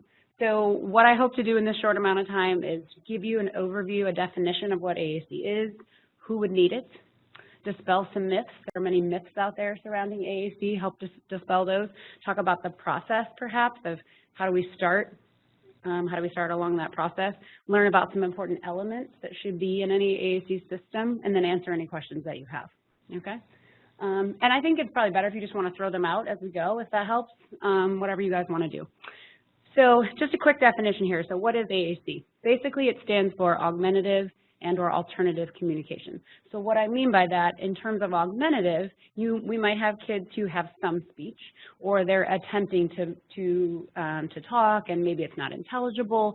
So what I mean by augmentative is this could be in addition or augment some existing speech or existing communication.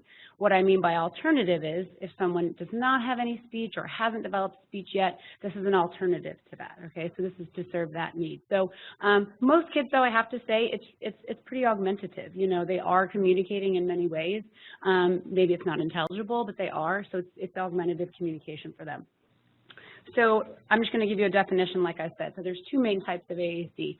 When we think about this, we think about unaided and aided, okay? So unaided relies on the user's body, so there's no extra tool, okay? So this is using body language, gestures, maybe sign language, pointing, eye gaze. We all do this too. And so if we talk specifically really quickly about sign language, what do you guys, do you have experience with sign language? Anybody using sign? Okay, so there are some benefits and some drawbacks to using sign language as AAC. So some of the benefits are, as you probably already know, it's portable. It goes with you everywhere. It's free. It doesn't break down. There's a lot of benefits to this. Some of the drawbacks for sign language as AAC could be that it's not universal, right? So you might go somewhere where you know their signs, or grandma knows their signs, or uncle knows their signs, but somebody else doesn't. Or if you have motor challenges in addition, then even if someone is familiar with sign language, they may not understand how your child's making it. So that's one of the drawbacks of sign language as AAC. One of the other drawbacks, I think, is that there is no auditory feedback. There's no auditory signal. You can't hear it when someone says it. You can just see it. So I think that's one of the challenges as well. The other version, we talked about unaided and aided. So this is aided. So aided AAC is a method of communication that involves additional tools or additional materials. And so we sort of further subdivide this into low-tech, mid-tech, and high-tech. So as you can see sort of on the bottom left here, that's just kind of a screenshot of an app, just a piece of paper, put into a page protector, and then to the right of that, there's something called the tech speak. That's mid-tech. And then on the tippy top, that's like a high-tech device. And so we're going to define that just so you know what those mean, okay? But just so you know, we can sort of break these into low-tech, mid-tech, and high-tech if you've heard those terms, okay? So low-tech just means that there's no auditory feedback. There's no talk, there's no voice output, there's no auditory signal. This is a static display. It's not going anywhere when you touch it. So if you are somewhat familiar with AAC, you might have heard of a picture exchange communication system or a core vocab exchange communication system. Those are all low-tech systems because they don't have a voice output. So a mid-tech system does have voice output. It has a battery, but it's still a static display. So when you touch it, it's going to talk. It's not going to navigate to anything. It's not a dynamic display. And then we have some examples on here of high-tech systems. So these are both just iPad apps, these in particular. And so the definition of high-tech is that there is voice output, and it has dynamic display. So it might just talk when you touch it, or it might lead you to something else. That's what I mean by dynamic. It might navigate to something, and it's sort of like a computer, right? So you're probably familiar with iPad apps, and so obviously it needs to be charged. So that's what I mean by high-tech systems, okay? So I want to also just bring up that people with significant motor difficulties can access AAC. So you don't have to have a child who has very good finger isolation or dexterity or very good fine motor skills to do this. And so in this picture, these are just some examples. The person on the top right is using an eye gaze system. On the bottom right are using switches. So you can see a switch there on the right temple. So these are not, this is not something that has to be, again, accessed with fingers. This can be whatever works or whatever purposeful movement that your child has or the individual has. We can use that to access the system, okay? All right, so any AAC system should allow an individual to do these things, okay? So same things that we all want to do. We want to be able to express our wants and needs, share information, gain information. What I mean by that is I want to be able to ask questions and get information from you. So that's what I mean by information transfer. Be able to have social closeness, social etiquette. We want to be able to meet all these communicative purposes. The ultimate goal, just like in speech, just like you and I with speech, is to say exactly what you want to say. So we want to come up with a system that's matched to the child or to the individual to allow them to say exactly what they want to say as fast as possible to whoever they want to talk to whenever. Okay, so just keep all those sort of requirements in mind. We sort of, because I work primarily with children, I mean, I do have an age range of like 18 months up to 20 years, but primarily we're a pediatric practice and I am a pediatric therapist. And so we see AAC as a tool. Okay, so this is a tool for teaching and providing language, improving communication, and then my goal for all kids is to improve speech. That's my goal for all kids, but I'm aware that some kids may or may not develop speech, or if they do, maybe it's not going to be enough to meet all of their needs, or maybe it's not going to be as intelligible as it needs to be, but that's our ultimate goal. What AAC is not is a last resort, and I say this because there is, some people sometimes think that you need to do X number of years of traditional speech and language therapy before you should move into something like this. But we don't see it as a last resort. We see it as a tool at the same time in early intervention. You guys were talking about being in EI. So I was an EI provider in Illinois before I moved to Virginia, and we did this all the time. So this is not something that is a last resort. These are just a couple, I have a couple quotes on here. You guys don't have the handout, but if you want it and you want some access to these, do you? Okay, great. All right, so good. You do have access to it. Good. Okay. So who needs it? So I mentioned earlier, let's think about who this would be appropriate for. So any individuals who are non-speaking or minimally speaking. And I say minimally, and maybe there's 20 words or 15 words, but it's not enough to meet all your needs. That's what I mean by minimally speaking. Or unintelligible. They try to talk, but it's not understood. Okay, maybe some individuals who have speech and language, but it's significantly delayed for their age, or it's inadequate to meet those needs. We often have a lot of kids who use echolalia versus generative language, so that it would be appropriate for them as well. Or a diagnosis, such as you guys have been here this weekend talking about this, so a diagnosis such as this that what we know might impact speech and language, then it's good to have this on your radar screen. And that's why I was so impressed that you guys had this on your agenda today, because it's clearly on your radar screen. So that was really great. So some of the things that are possible in this population, as you know, I know you guys are the experts, not me, on SCN8A, possible developmental delay, motor challenges, ASD-like symptoms, difficulty talking or nonverbal, right? So all of these things lumped together, and this is definitely something that could help in this population. So we mentioned earlier about the American Speech and Hearing Association. And so that's our national organization here in the U.S. And so this is just a position statement from them that I really like. And so I'll just highlight some of it. I won't read all of this. But communication is the essence of human life, and all people have the right to communicate to the fullest extent possible. So I sort of see this as my job. So no individual should be denied this right, irrespective of the type or the severity of those communication needs, social, cognitive, motor, sensory, perceptual, or other disabilities present, okay? So I take this very seriously. There's something called the Communication Bill of Rights. I have a copy of it with me if anybody wants one. It's a really good read if you want to check it out. It's from the National Joint Committee for the Communication Needs of Persons with Severe Disabilities. But I want to just highlight number 9, and it says the right to access interventions and supports that improve communication. So I say this because if this is something that you are looking into for your child, I just want you to find somebody that is an expert in this. Okay, so not just any SLP. I want you to find an SLP that is an expert in this and has experience and knowledge with these types of interventions and supports. I was looking at one of the handouts that you guys have out in the back, and you know, I was looking on here where it says speech and language pathology, and it says nonverbal on here, and so that's what I was thinking when I read that, was I would just piggyback on that to say, like, not just any SLP, but someone that has that experience. Okay. So I want to talk a little bit about the process. I was mentioning that's usually the question that I get quite a bit. It's like, where do we start? How do we start this process? And so I'll talk a little bit about that process. And so Jennifer was talking earlier about school-based. She was talking about IEPs and things like that. So if your kid is already in school, what you can do is, here in the U.S., AAC falls under assistive technology. So if you have a child in the school, then you feel like this is something you want them to look at, this is one way that you could go. You could also go private, and we'll talk about that in a second. But if you want to go down the school route, you could request an assistive technology evaluation. And so here in the U.S., I know we have people listening from other countries who are here from other countries, but in the U.S., under IDEA, or Individuals with Disabilities Education Act, every IEP team or every IEP must consider assistive technology. Whether the kid needs it or not, it needs to be considered. And so if you're having an IEP meeting, this conversation should be coming up, okay? Jennifer also mentioned earlier about requesting an IEE, or an independent educational evaluation. So we commonly at our practice get requests. So parents have gone through an assistive technology evaluation at the school, and they either disagree with the results or want to get another opinion, and so they come to us for an IEE. So she mentioned that earlier. It can be specifically for AAC, so just so you know.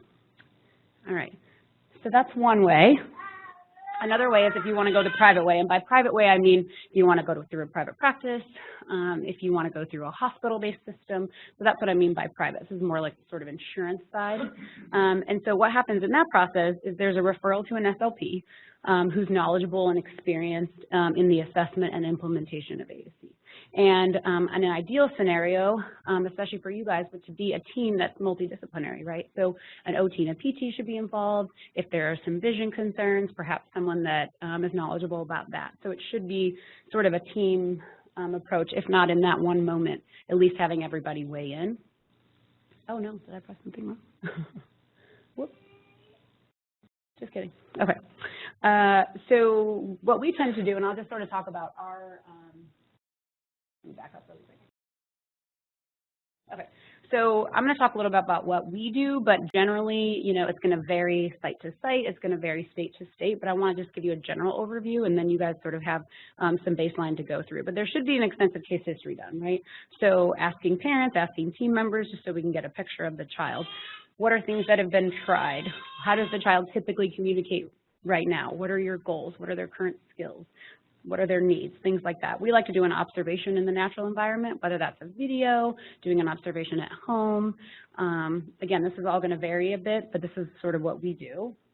And then we also like to do what we call a dynamic assessment. And what that means is we're basically going to get in there and try things. So based on what we see and what we think, we'll get in there and try a few different systems, try a few different methods, give a little bit of teaching, see how they do, take some data. So this is a very in-depth approach, or should be. And what we want to do is feature match. And what that means is take the skills and the needs of the kid and match that to a system. So it shouldn't be the reverse. So what's happening in today's day and age, because of accessibility of iPads and things like that, what's happening a lot of times from very well-intentioned people is, I heard about this app, or I heard about this, and I'm going to buy this iPad with this app, and then we sort of get those people coming in and say, basically make it work. But it's kind of the wrong order, right? So the order should be looking at those skills and those needs and figuring out which is a good system, not the reverse. So just sort of remember that. And so what we're trying to do in the assessment process is figure out what are the needs, or what kind of system do we need to get the kid now to meet their needs now, but also plan for the future. Obviously, we can't know everything, but we don't want a system that only meets your needs now, because we anticipate that your skills are going to grow, and we're going to get in there and teach and do that. So we're trying to get a system that's going to meet the needs now, but also for the future. So from an insurance standpoint, just so you know, I was mentioning school-based, and how school-based is looking specifically at, is it educationally relevant, educationally necessary? In the medical setting, and if we're going through insurance, they're looking at medical necessity. So we would have to write a report that says that this system or this device is medically necessary. The child needs this to indicate their medical needs, pain, hurt, those kind of things. Okay, so it's just a different approach for insurance to fund it. We have to prove that it's medically necessary. Okay, so that's a little bit of a distinction between the two. And so, again, just a little bit more information about the process. And so I mentioned if you want to go through insurance to do this, the SLP has to write a report. That's one of the main requirements, is that a report gets submitted to insurance from an SLP. We call it here a funding packet. We sort of, once we do some trials, we like to do extended trials to see if this is going to be a good match at home. And so each state is supposed to have a lending library for assistive technology that includes devices. And so I don't know about other countries, but every state is supposed to have a lending library to let you borrow things to try at home. Okay, so you'll have to find out state by state which one that is.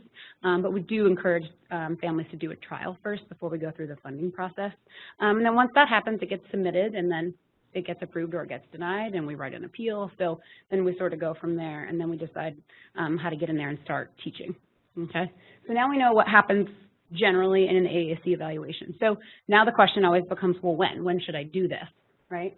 So I want to talk a little bit about when this should be initiated. And so what I would say is basically as soon as you notice there's a delay.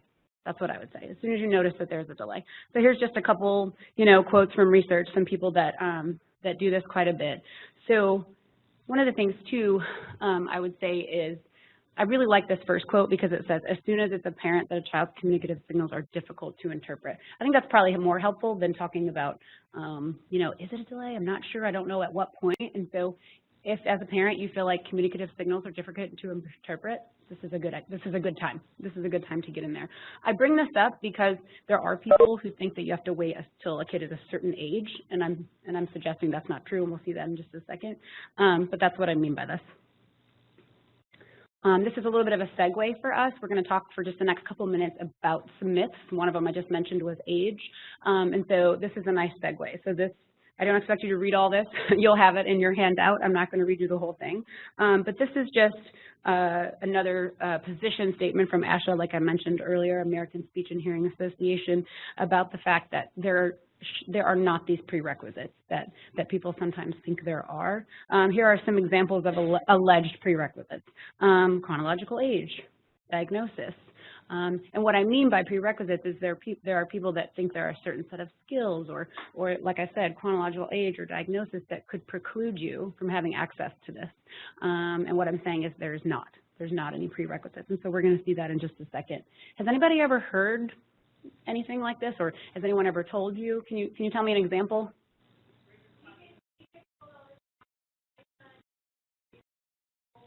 Okay. Okay. Sure. Yeah.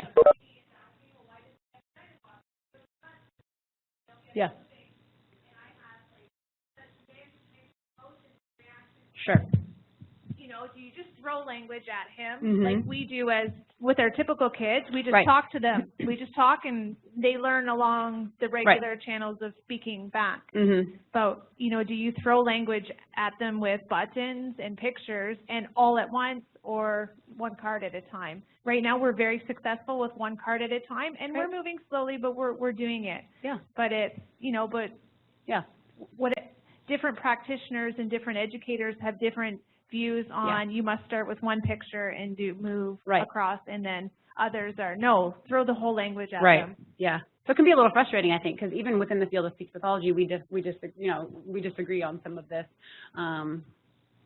So it's even discussion within our own field. Mm-hmm. Yeah. So my son Leo, we threw him into a device.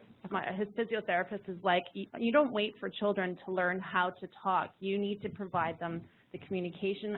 At the time, they're trying to tell us that, you know, he has to do a one-finger press to press the button to get access to a high-tech device. But we fought for it. He got it at the age of 2. He's now 7, reading, writing sentences, and using that Dynavox. But initially, he couldn't even locate the things. I mean, and that's what I was saying earlier. You know, you don't have to have the ability to use that little finger So he would, you know, like sometimes, you know, he would have mishits, but then eventually things just started picking up, and he's developed full language because of the early intervention. Great. Yeah. So that's what I wanted to sort of do is there are I call them myths, but there are, and we're going to talk about some ones that I think are really common here. So basically, I'll just say this first. There are no prerequisites for learning how to use an AAC device, okay? The only prerequisite here is that your child has the ability to make a purposeful movement. That could be with a head, that could be with a foot, that could be with an eye, that could be with a finger. Ability to make a purposeful movement is the prerequisite here. That's it. Okay, so we can get around the motor challenges and we can get around all that other stuff. And that's where our other disciplines come in, like PT and OT and vision. And that's where it's a team approach. But some common myths I just want to talk about really quick are age, cognition, joint engagement, hierarchy, that there's a hierarchy of systems that you have to master before you can get access to a high-tech one, or the idea that perhaps this is going to inhibit any sort of speech development, okay? So there are other ones out there, but I just picked these because I feel like they're the most common. All right, so we're going to talk about them just really briefly. And so I say this just as a warning, too, because, you know, as a parent, I want you to be aware and find an SLP that is not subscribing to these myths. Okay, and so that's why I wanted to give you this information here. So let's talk a little bit about age. So I already mentioned earlier, when you feel like those communicative signals are difficult to interpret, this is an appropriate time. Okay, so don't worry about, oh, she's too young, or she's too young, we should wait till a certain age. I would encourage you not to do that. So in this lit review here, this was from 2005, they did a lit review and found that none of the studies reviewed supported the idea of a minimum age requirement. So there's just no studies that support this age requirement, okay? And what I really liked about this particular article is it says on here, this finding must be shared widely beyond the AAC community. That's what we're doing here, right? So yes, we're talking about AAC, but we're sharing this beyond our own, you know, my own community as far as SLPs go, okay? All right, so the next one was cognition. Has anyone ever heard this? That perhaps, you know, you have to have this set of, you know, cognitive skills in order to do this. Some people are shaking their head. You've heard this before? Okay, so also a myth. And so what I would say here is, you know, if your kid's not talking or not talking very much, it's really hard to know their cognitive level, right? How is that possible for you to know? And so, or what they know. How are they going to demonstrate their knowledge to you? This is why this is an important tool, so we can know what they know. And so if they have difficulty communicating, you're not going to be able to know that. Now, let's say they do have learning challenges. That's okay. This is not going to preclude access to AAC either. All right, we're still going to do this. And not only that, this is what I like about this last quote up here. It says that AAC intervention for children with complex communication needs helps develop functional communication skills, promotes cognitive development, provides a foundation for literacy, and improves social communication. So let's say they do have some cognitive challenges. This is going to help. This is not something that they have to have in order to do this, okay? All right, so another one is joint engagement, and I hear this one a lot. And what I mean by joint engagement is we'll have people say, oh, well, they don't have very good joint engagement, or we're only working on joint engagement right now. And so it's okay if you have challenges with joint engagement. We're going to work on that, but we're also going to work on communication. So you don't have to, you know, only work on joint engagement by itself outside the context of communication. We're going to do both of those things, okay? And so Remember that too. Going back to there's not a prerequisite for this. This is another one. This is not a prerequisite. We're going to keep working on those things. In fact, there's a lot of a lot of research out there on joint engagement. In fact, let me go back to this one really quick. And this one was talking about a study they did that was a specific joint engagement intervention, but what they did was they introduced a communication device, a speech generating device, a high-tech one, and the interventionist didn't ask the kid to use it at all. They just used it themselves. So they just provided that aided language stimulation at the same time as working on this joint engagement intervention, and the results were very good for that group that incorporated that speech generating device. Again, no demand on the kid, just the interventionist was the one modeling, okay? All right, so another myth out there is that there's this hierarchy. So that's what we just mentioned a minute ago. And what I mean by hierarchy is an idea that a kid has to master a certain thing before we can give them access to a higher tech one. So you have to master a low tech before I'll give you a high. You have to master this symbol set before I give you another one. That's what I mean by a hierarchy. There's no evidence to support that at all. There's no evidence to support the use of a hierarchy in terms of a system or in a symbol set. In fact, we have the opposite. So if that's being said, and it is being said out there, what I usually just say in those moments is, so this is a policy. Okay, it's not based on evidence, so this is a policy, right? This is like, your district requires this, so that's your district policy. That's not coming from the evidence base. That's not coming from research. Do you have a comment? I just wanted to say that with my daughter, Mm-hmm. we were told that she had cards, so she would put them, like, no interest, Mm-hmm. didn't register. But we were able to figure out she can read.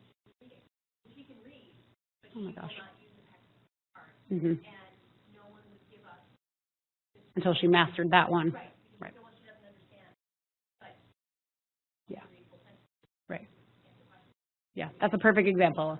Right. It's like you have to fit this, what our policy says before we can get access to the next one. Yeah.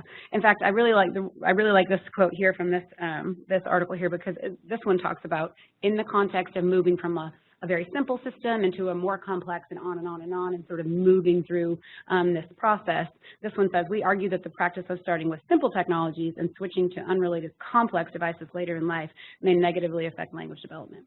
Because every time you change, you're changing the system, and you're changing what it says in here, you're preventing development of fluency and impacting short-term memory function. Changing the locations every single time affects the lexical representation that have been developed with that system, and now you have another one. Okay, so that's what we mean. That's what I mean by that. And then people like to talk about symbol sets too. So what does this symbol mean to you? What do you think this means? Just throw out what you think it might mean. Nothing. Okay. Yeah. Any other thoughts? Or you think it might represent? So this is from, what's that? Yeah, so this is a particular symbol set, and what I mean by symbol set is, like, there are lots of symbol sets out there to represent words. What's that? So this one is one symbol set, and this is for the word on. So you can kind of see it, it's fine, yeah. But my point is, all symbol sets take learning, right? Just like the alphabet, that's a symbol set. They all take learning. And so basically our job is to teach these, but what I'm saying is I don't want there to be this, again, this hierarchy that, like, you have to understand, or the insinuation that, you're not going to get access to maybe some multiple meaning symbols or some more abstract symbols because we don't know that you have the cognitive skills for that. You see what I mean? So this is where some of this comes in. And so we're going to talk in a minute about what's truly important, but I just want to show that as an example of, symbol sets. They're all arbitrary, including the alphabet. So they all take learning. And so one of the last myths that we always hear is that I don't want to introduce AAC because it might inhibit their speech development. This is another one that's very common. We hear this a lot, but again, there's absolutely no evidence to support this, that AAC inhibits speech development. In fact, we have the opposite. We often see an increase in speech attempts, regardless of how intelligible that might be. We sometimes see, anecdotally, I've seen this quite a bit. And so if someone says this to you, oh, it's going to keep them from talking, that's not true. That's not found anywhere. So the takeaway from this section is your kid is not too anything. They're not too young, too old, too busy, too disengaged, whatever. They're not too anything to do this. We can find a system that meets their needs now and then plan for the future. Okay, questions so far? Yes.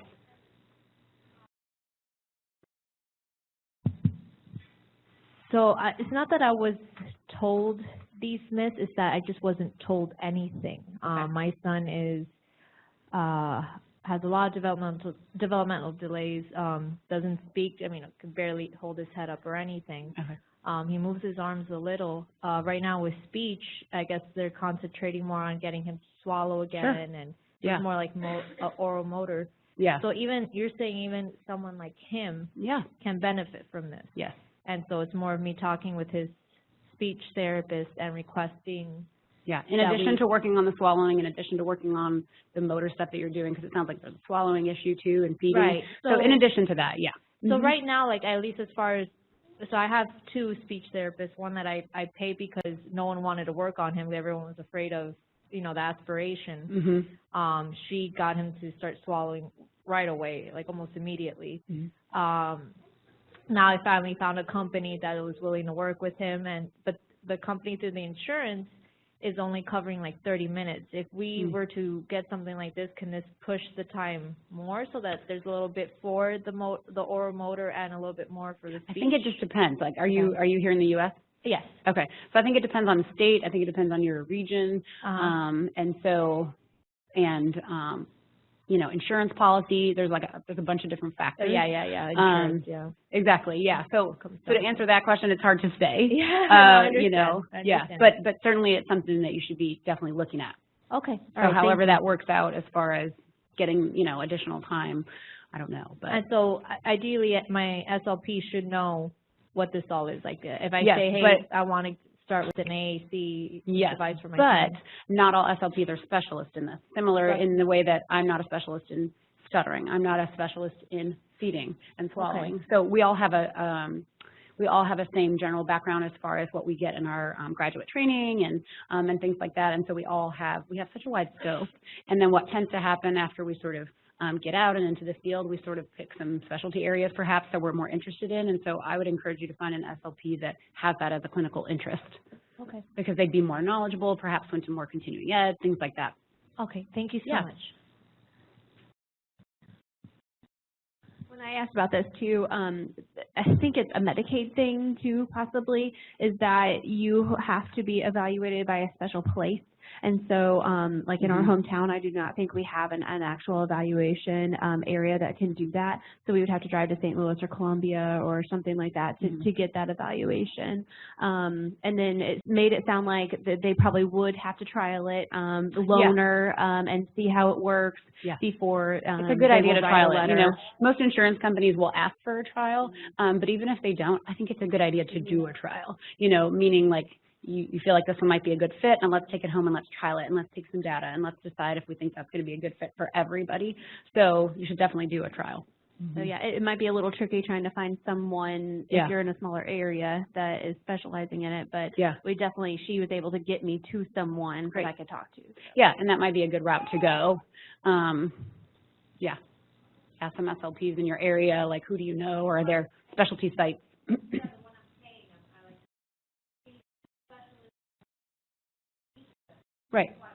Right. Exactly. Right. And like you wouldn't want me doing that. So that's what I mean. Like you need to find somebody that's like, this is my area, this is what I'm knowledgeable in, this is what I'm passionate about. That's who I'd find. Yeah, absolutely.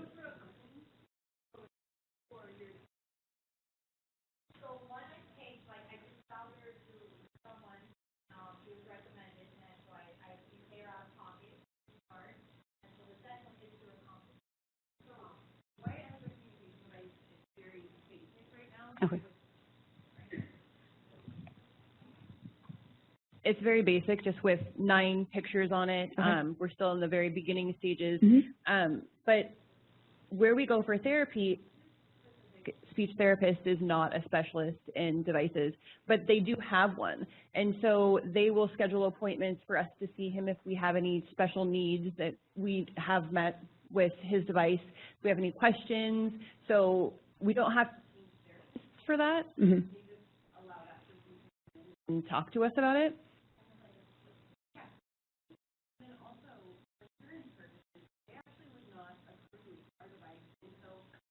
This long, I guess, trying for sign language, this long with PECs, and all of those failed. And then the trial with the device itself, he had to spend at least 2 or 3 months with a trial. So that is another issue. It might absolutely. not be just Yeah, obviously, like we can talk about, you know, best case scenario, but you're right, we're always running into roadblocks as far as like my policy says I have to do this, or there's an insurance company that always requires a trial and then just out and out, you know, sort of denies it anyway. So yeah, there's lots of different challenges. And depending on your funding source and your insurance and your state and yeah, there's a lot. Okay, so just really quickly, because I know we're short on time, I want to just talk a little bit about things that I think are important elements in a system. Okay, so whatever system that might be, these are what I think are important elements. Okay, and then we'll, let me just look ahead here, then we'll probably have some more time for questions, and then we'll probably wrap up. So just really quickly, so things that I think are important in a system. Core vocabulary. Is anybody familiar with core vocabulary or what that word means? Okay, what I mean when I say core vocabulary is high frequency words. So in English, you and I use about 350 to 400 words 80% of the time. So we recycle a very small set of words. And then the other 20% are sort of context specific, right? So like tends to be nouns like volcano and cookie and that kind of stuff. So I think what's really good vocabulary targets for you and to what to have in your system is to have something that's based on core vocabulary. Okay, so that's what I mean by that. You can look that up. There's a lot of research on that. So Google that. What those tend to be are verbs, descriptors, prepositions, pronouns, lots of different parts of speech, not just nouns. Okay, nouns tend to be that other 20%. And so I also want to make sure that there is sufficient vocabulary to express a range of functions. So I don't want a system to only allow a child to request things. I want them to have access to words that will let them protest and comment and question. So all of these other reasons why we communicate, okay? Yes, we want them to say no. And so we want them to be able to protest in an appropriate way. I think a system should be linguistically robust. And what I mean by that is have the ability to create a grammatically correct sentence, even if I don't need that right now. Okay, so I might make it more simple, but I do want a system that has that capability because as I mentioned before, I don't want to just meet the needs for now. I want to have things in place for later too, okay, as our language skills grow, which is the goal of our therapy. And then, whoops, let me go back. The other thing I think is really important is the use of consistent and unique motor plans. And what I mean by that is when you have words on a system, they should not move. So it should stay in a stable location so they can rely on motor planning to develop that automaticity and know that if I want you to push me on the swing, if I want to say go for you to push me on the swing, I shouldn't have to consistently keep looking and searching for that word. It should be in the same spot, okay? And that's what I mean by that. And that's what I meant, I sort of alluded to earlier, and I was talking about the symbol and how, you know, I showed you that symbol and I said, what does this mean to you? So the symbol is less important than you think. What's more important is that that symbol, regardless of how abstract it seemed to you, has a stable, consistent location, and what happens when they touch it, that natural response that they get, that consequence, those are more important than the symbol itself. Okay, so the motor plan and the reinforcer are more important than the symbol. And then lastly, I really want kids to have auditory feedback. So meaning I want them to have a system that has voice output. I want them to get the convergence of that motor when they touch it or however they access it with the auditory feedback, hearing the word, with your response or with whoever else's response. I want them to have all that convergence of sensory input and all those like convergent neurons firing at the same time. Okay, does that make sense? And the one thing else I would just add here too is, you know, children that have a seizure disorder, children that have epilepsy often have good days and bad days, especially right after a seizure, right? So it might be a bad couple days right after the seizure, or they might look, you know, at their peak performance, it's been a couple weeks, you know, and so I've seen this myself with kids that have seizure disorders, and so I would just encourage you to make sure that you have a system that works on a good day and works on a bad day. Okay, so I don't want you to have a system that is so simplified that on a bad day this is what we need, but then on a good day it's too simple. Does that make sense? So make sure you have a system that's working on those good days and bad days. All right, and so one more slide and then we'll just wrap up here because I know we're going short, but I think it's important to have a system that is single word based. And what I mean by that is as opposed to a system that is based largely on phrases. And what I mean by that is you touch a button and it says an entire sentence. I really want kids to have systems that are based on single words because I want them to hear that word separate from another word. I don't want it to be heard as a chunk. Not only that, it's really hard for them to start to put words together in generative and flexible ways if they're not accessible separately. Does that make sense? So I don't want them to have only access to, you know, I need, because then what if I want to say something else with I, like I Amy, or I go, or I do, or I hate, or I like. You see what I mean? I want access to single words. That's what I mean by that.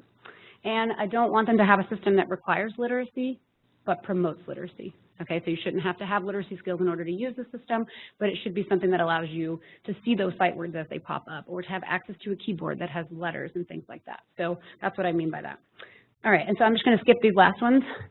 Obviously, we want family acceptance and buy-in. That's why I meant the trial, and want you guys part of therapy. And so I'm going to skip over the parts that talk about intervention strategies. You'll see them in the handout when you get that. But if you guys have any other questions, should we just do questions now? Okay. Okay, great. Any other questions or comments, or even just thoughts?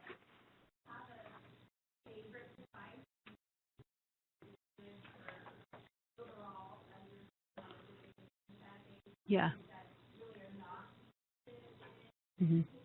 I think I have my favorites, but everybody is different, and I want it to be very highly individualized. So that's going to be different for everybody. So, but to your point about a good day and a bad day, you know, making sure it's a system that can be sort of tweaked as needed, you know, or have the ability to, like, you know, maybe on a bad day, maybe, or you know, with a kid that has CDI perhaps or something like that, maybe I need to hide some of those things because of the visual clutter. I think Jennifer was talking about that earlier, about her son having to hide some things. So maybe on those days we need to hide more things, and maybe on a good day they're all open. You see what I mean? So just making sure there's a system available for that, and then, you know, it's going to depend on each kid and what their needs are and their skills are, and then again, matching that to the system. So it kind of, it's not an easy answer, it depends. Yeah.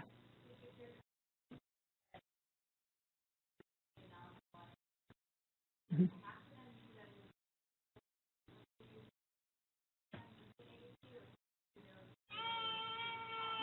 Yeah, so as long as, so she's asking about like the person who does the assessment versus the person who's doing the intervention and the treatment. So I would say that you should have somebody, both the assessor and the person who's doing your therapy, that's knowledgeable. So while the assessment, person who does the assessment, you know, is very knowledgeable, you should find a treating SLP if you're going to work with this and work on implementation, who also is knowledgeable in this particular area. Yeah, so maybe they could recommend somebody, you know, when you go to if you go to an assessment site or something like that, maybe they have a network of, you know, so yes.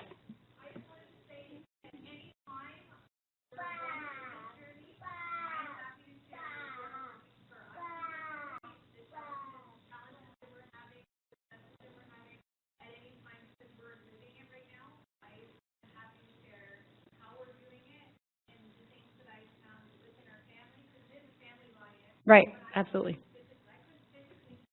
Right. Mm-hmm. Mm-hmm. Yeah, great. Mm-hmm. Yeah. Yeah. And that reminds me actually of something I meant to say earlier, which is, especially with a group that has, you know, similar challenges, but it's also a really relatively small group, right? 100, I think. So what I would like to say too is that there are some other groups out there, you know, individuals with, you know, different types of syndromes or different type of diagnosis, and I want to just make sure that it's like highly individualized. So just because, you know, all of the kids have this gene mutation, it's going to vary in its presentation, its severity, and so make sure that it's like a person is looking at it directly just on their specific, you know, your child's specific skills and needs, you know. And I only say that as a word of caution because I think groups can sometimes, you know, think like, well, my kid's using this one, so everybody thinks like, oh, my kid has the same diagnosis, I should use this one. Just making sure that it's very highly individualized. So, any other questions? Yes.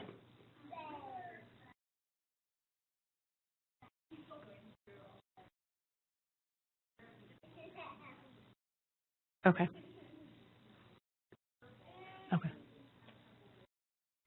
Okay. Yeah. Mm-hmm.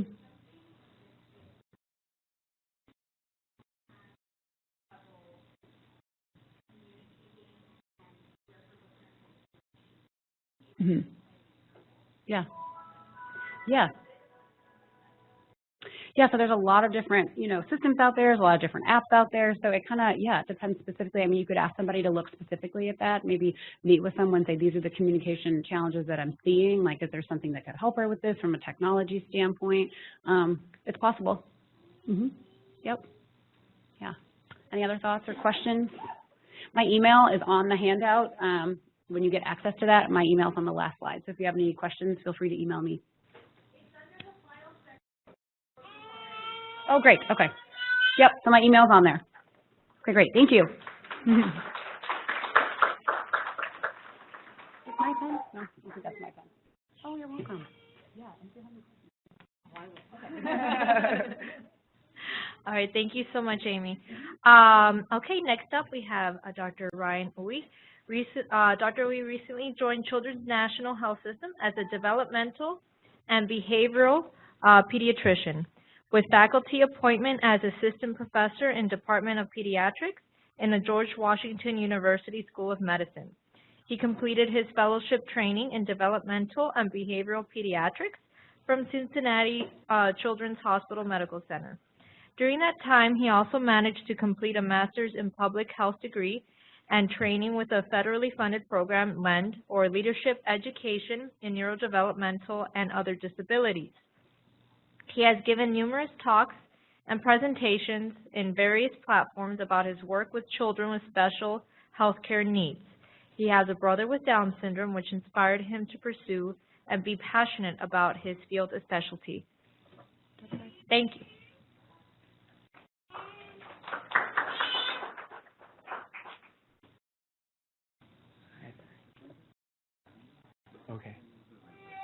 Okay, thank you so much. So good afternoon, everyone. Thank you so much for having me here.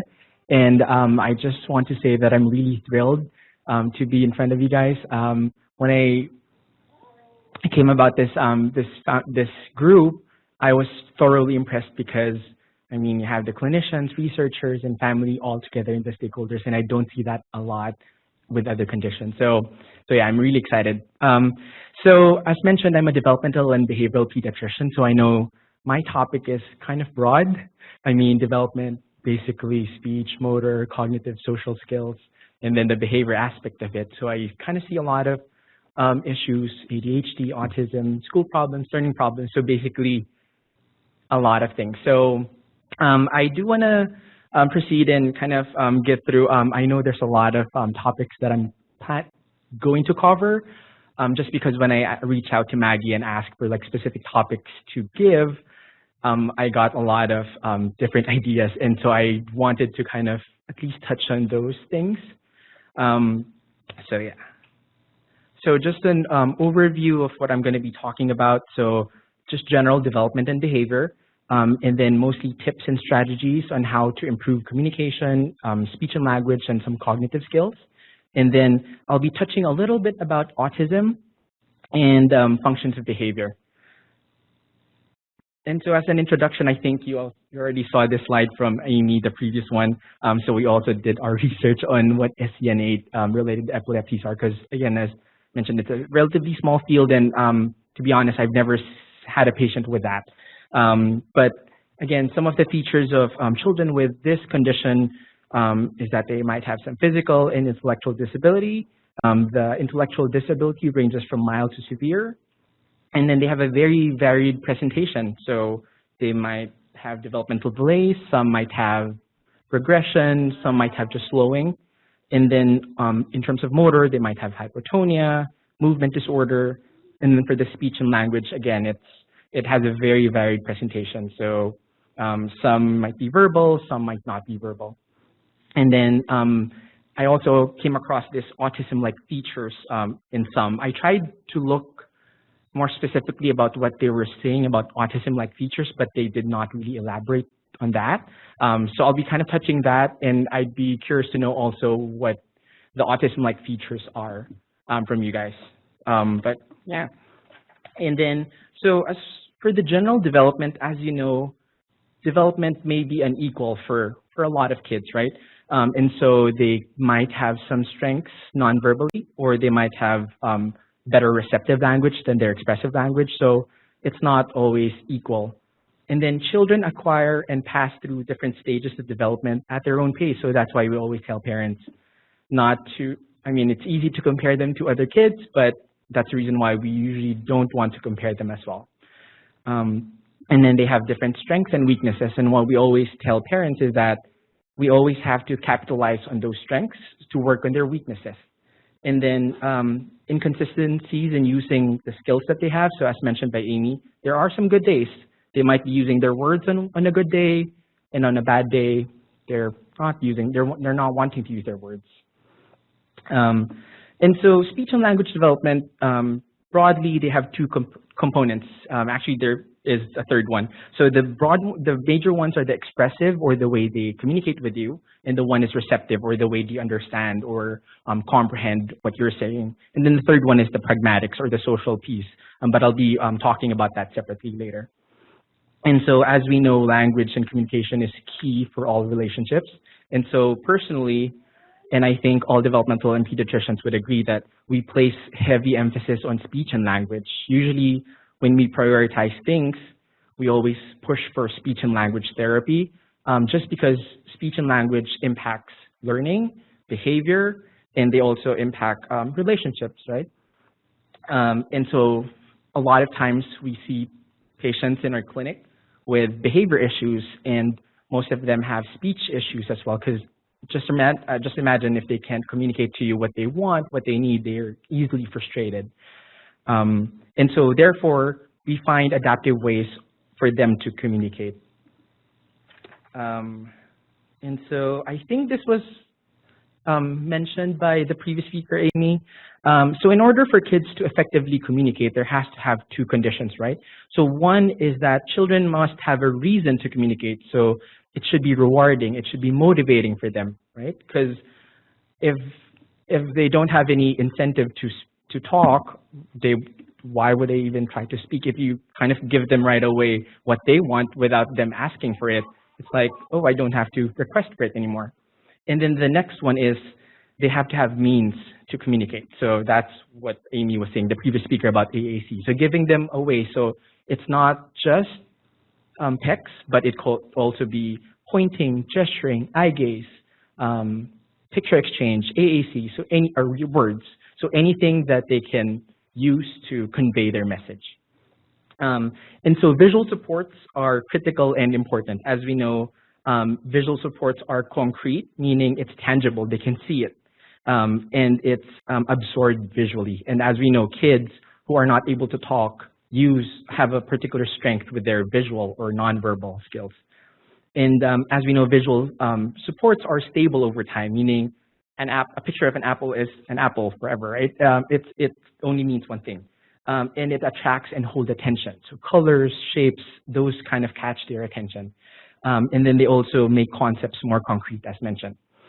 So we deal with a lot of abstract things day to day, but picture gives them like a concrete thing.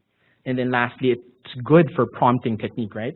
So if you just kind of point to the picture, it kind of gives them a set point, like, oh, this is where I need to start, and then kind of move there. And so visual supports cover a wide range of needs. So understanding rules, so you can see on the top right, they have to sit in a chair, they have to participate in a circle time, or they have to line up, or hands on their lap. So it kind of gives them a cue on the rules or the norms, or like the rules. And then it also promotes increasing independence. So for example, give them a routine at night. So they have, or in the morning, so they have to brush their teeth, they have to take a bath, take a shower, they have to brush their hair, get dressed for school. So it kind of gives them some independence that, yeah, I can do this myself. Just give me some guide on how to proceed. And then making decisions. So you can offer or make some choice, ask them to make some choices. So you show them picture and let them pick. So again, as you know, kids love to be independent, that they strive to be, like they want to do it for themselves. And then also how to request and express their needs. So you give them, I want blank. So you have them pick, do they want a car, a toy, or go out, or something like that. And then providing organization, supporting transitions, offering positive feedback. So you can see down there the star charts. So again, it gives them a visual representation of like if they collect a star each day that they're behaving, then that's something that, oh, I'm actually racking stars, right? Because it's not good for you to say, okay, if you behave for the 5 day or a week without giving them a visual kind of support, it's kind of, they tend to forget about it. And so we always encourage parents to like put up a visual star reward chart on a refrigerator or something that they see every day, and so that they can see actually how much they're earning. And then also it diminishes challenging behaviors. As mentioned, it decreases tantrums. And so, And so some tips and ideas that you guys can do at home to encourage speech and language development. Again, these might sound very simple, but I think obviously there's a lot of value in it. So first is imitating your child. So obviously when they make sounds, if you try to imitate them, they will catch your attention, right? And so whenever you're trying to roll a car or do something, or like flying a car, you try to do that as well, so that they know that you're kind of seeing them and that you're acknowledging them. Obviously, copy only the positive behaviors. If they start throwing cars, you don't want to do that as well. But yeah, so it encourages child to copy you and take turns. And then using the nonverbal communication as well. So as mentioned, it's not just words. So we use pointing, gesturing, and eye gaze.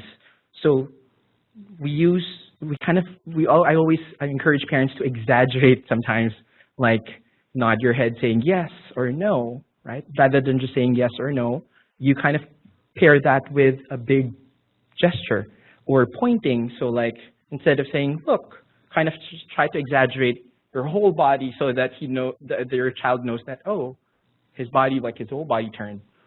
Again, it catches their attention. And then leave some space for your child to talk. So I know it's natural instinct for us to fill in the gap, or like we don't want any dead air. But sometimes giving them an opportunity to talk is good. So sometimes just look at them, and as soon as they give any action or said or any action or words, like acknowledge them right away so that they know that they're being heard, that they're being acknowledged. And then simplify the language. So help kids follow what you're saying. And then I have this one-up rule that I usually tell parents as well. So if a patient is nonverbal, you try to kind of use one word. So kind of always go one step further of what your child can do. So if they're nonverbal, if they're rolling a car, say car, so that they can kind of try to see if they'll imitate you.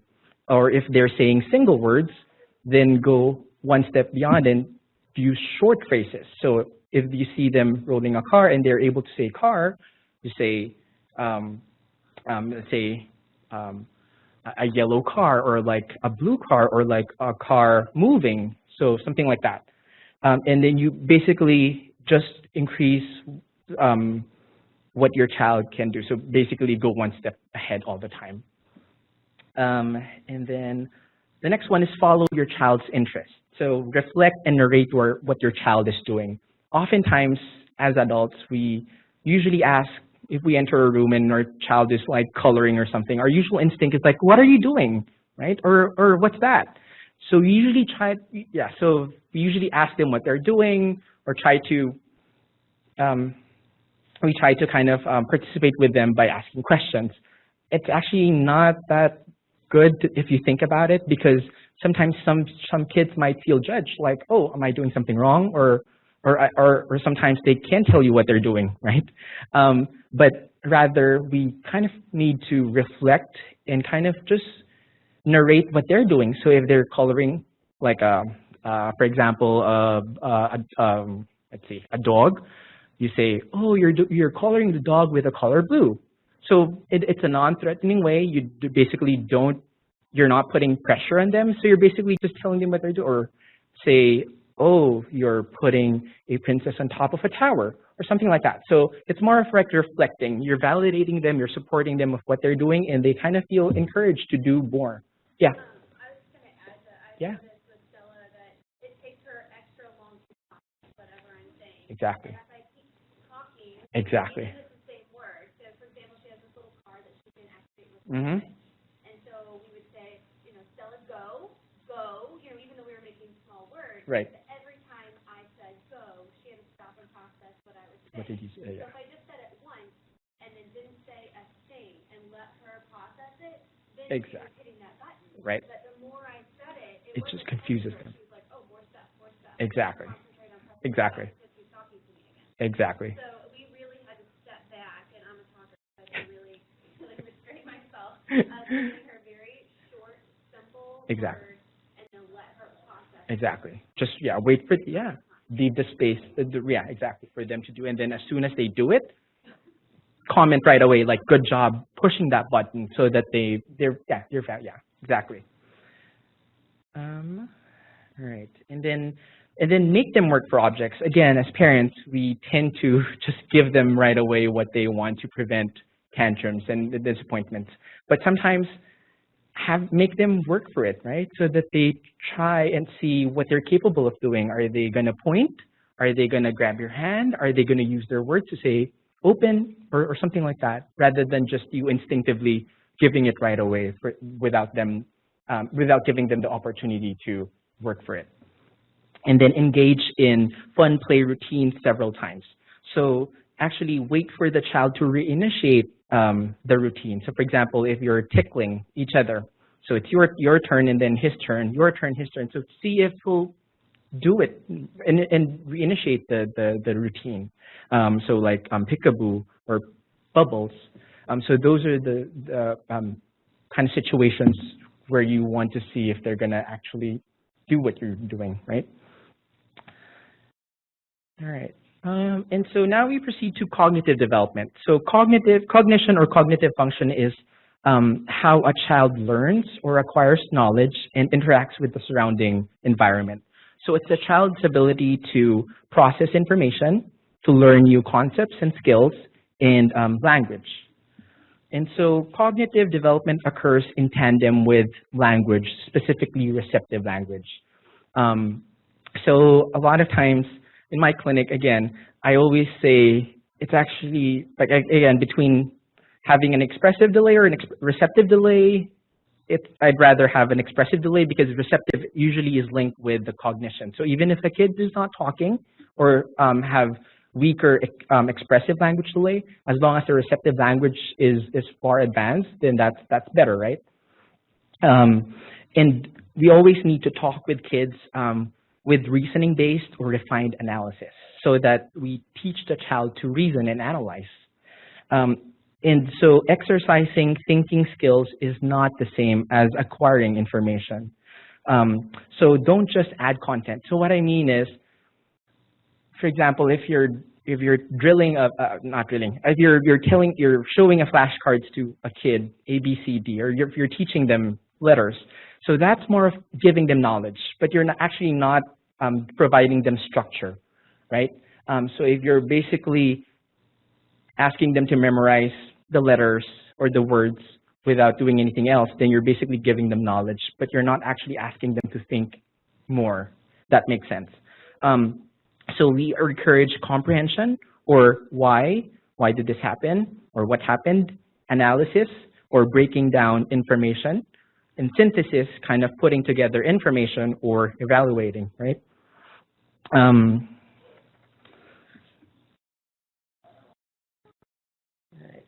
So some ideas to improve cognitive skills. So sing-alongs are really good. So play their favorite song in the car or in the house and see if they'll try to sing along with it or kind of at least hum with it. So this promotes memory, right? Because they know what's going to happen next, or what's the next word that's going to be in the song, and it teaches them word identification. Identifying noises, so birds chirping or like the dishwasher or a car horn. It teaches them that sounds are related to objects, right? numbers and alphabets and colors and shapes, those are pre-academic skills. And then offering choices. So do you want to wear a brown pants or a blue pants today? Do you want cheese or yogurt for lunch? So these are the things that kind of make them kind of think, and it gives them, again, independence, like they feel that they're empowered. And then visiting interesting places. So obviously this gives them, this stimulates their curiosity. So, oh, there's like a museum, like it's not just my house, that there are a lot of other places, parks. It gives them a hands-on experience of, oh, there's a lot of things outside my house, right? And then engage them in a variety of games. So peekaboo, building blocks, board games, puzzles, hide and seek. So it encourages them problem solving. So like puzzles, and then in creativity, and then sorting and matching as well. So that works with coordinating the visual and motor skills. So they need to know first that this, like if you group them or if you match based on colors, so that actually is a good cognitive skill to have. So matching and sorting. And then, yeah, so as mentioned, puzzles stimulates problem solving. Memory games is a good one too. So as we know, memory games, we have to kind of put that in our short-term memory, and then we have to recall it and say, oh, where was that again? So it kind of builds that skill. And then the verbal games. So this is good when you're in a car. So just say inventory questions. So for example, what did we have for dinner last night? Make them recall again. Or like, guess what? Guess what has 4 legs and a long nose. So kind of, again, make them think, make them kind of just kind of, yeah, so think and use their kind of cognitive skills. And then playing charades, simple charades, or board games as well. So yeah, so some more ideas for cognitive skills. So we know that preschool kids love to do their own way, right? And sometimes we may not agree, but sometimes allowing them to commit mistakes is okay, especially if it's not harmful. So say, for example, they don't want to wear their jacket on a cold day. On a cold day, let them go out and not have a jacket, and let them realize that, oh, mom was right that I need to put on a jacket, rather than insisting that, no, you have to put a jacket. So again, obviously it's not harmful. So you just let them be and kind of figure them out themselves that, oh, mom was right, I had to wear a jacket. So something like that. And then work on a project from start to end. So for example, if you want to prepare a food, right? So have them check the pantry and see if you have all the ingredients, and then make them list or kind of ask them what the ingredients are, what you guys need to do, and then bring them to the store and have them pick them up with you and then prepare. So I know it's tedious, but it's a good way to kind of teach them that with every activity or project, there has to be a start and a finish, and you have to guide, and you're there to guide them. And then, or crafts as well. And then ask questions. So what do we do next? Or what should you do? So for example, if the light came out, what do we do now? Kind of, again, make them kind of think what are possible ways. So do we need a flashlight, candle, or anything, or other source of light, or see what happened? Was there a chip in the circuit or something like that? So again, asking questions so that it stimulates their kind of critical thinking. And then it teaches them to think before they act. And it gives you an insight of what their thought process are, right? You might be amazed of what you might figure out that your kid's thinking. And so now I move on to autism spectrum disorder. So autism spectrum disorder is a triad of these 3 things. So the core feature of autism is that they have to have impairment in socialization, and then they have impairments in their social communication, and then they have a restricted or repetitive interests or behavior or mannerism. A lot of times we see in clinic that some of the kids might have some of them, but not all of them, and they kind of jump into the idea of, oh, my kid might have autism. And so this is a good framework that I always use. And so again, there's a lot of conditions out there that might appear autism. So ADHD, anxiety, language problem, intellectual disability, learning disorder, aggression, and so on. But again, as mentioned, autism has to have the three big components of it. And as you can see from the graph, like if there's social impairment and there's repetitive behavior, maybe they're just anxious. They don't have problems with communicating socially. So it's not autism, it's primarily anxiety. Or on the other side, if a patient has intellectual disability, they might not have that social means to communicate, and they might have some repetitive restricted disorder, but in terms of socialization or interaction, they interact with you. They crave that attention, right? So it's not autism. So I think my point is there's a lot of different conditions out there that might look autism. And so just a few comments about that is always look at the bigger picture. So we don't really focus on, oh, he was slapping his hand. Oh, that must be autism right away. Or he's not looking at me. That's autism right away. So we have to kind of step back and look at the bigger picture. And then consider other conditions as well. And then consider their developmental age, not their chronological age. So again, a child might be 10 years old, but developmentally they're a 2-year-old or a 3-year-old. So we can't expect them to be talking back and forth or sharing stories, right? Though, again, chronologically they might be 10, but developmentally they're a 2 or a 3. And regardless of the labels, we must focus on the treatment. So if a child needs a speech therapy or they have problems with communication, regardless if it's a language delay, autism, or speech impediment or articulation disorder, the kid needs speech therapy. So again, a lot of patients that I see in clinic hung on to the labels and diagnosis, and they kind of lose focus. And I always say, let's focus on what we can do now, regardless of what we call it. If the kid needs speech therapy, if they need supports through school, that's what we're going to give them. That makes sense. And so in terms of social development, I think I remember hearing this from Amy again, the joint attention or joint engagement. So it's the ability of a person to share attention with another one at the same object. So for example, a child sees an airplane, right? Typically, children would kind of get your attention to look at the object or the airplane that she finds interesting. And so that's kind of joint attention. And these are the things that we usually ask for kids if they have concerns for autism, because usually kids with autism usually has decreased joint attention. So they would just look at that object and maybe label that, but they don't try to engage you as a parent to look at that, what they're seeing is interesting. And so imitation as well is a very simple type of social play, right? So I always ask this to parents as well, like, do they imitate you when you're cooking or imitate you with your household chores? So usually, as you know, kids like to imitate because they want to see if you're seeing them. So when you use a vacuum cleaner, sometimes they might try to imitate you or wipe the table or wash the dishes. So imitation is an important kind of social skill that a kid.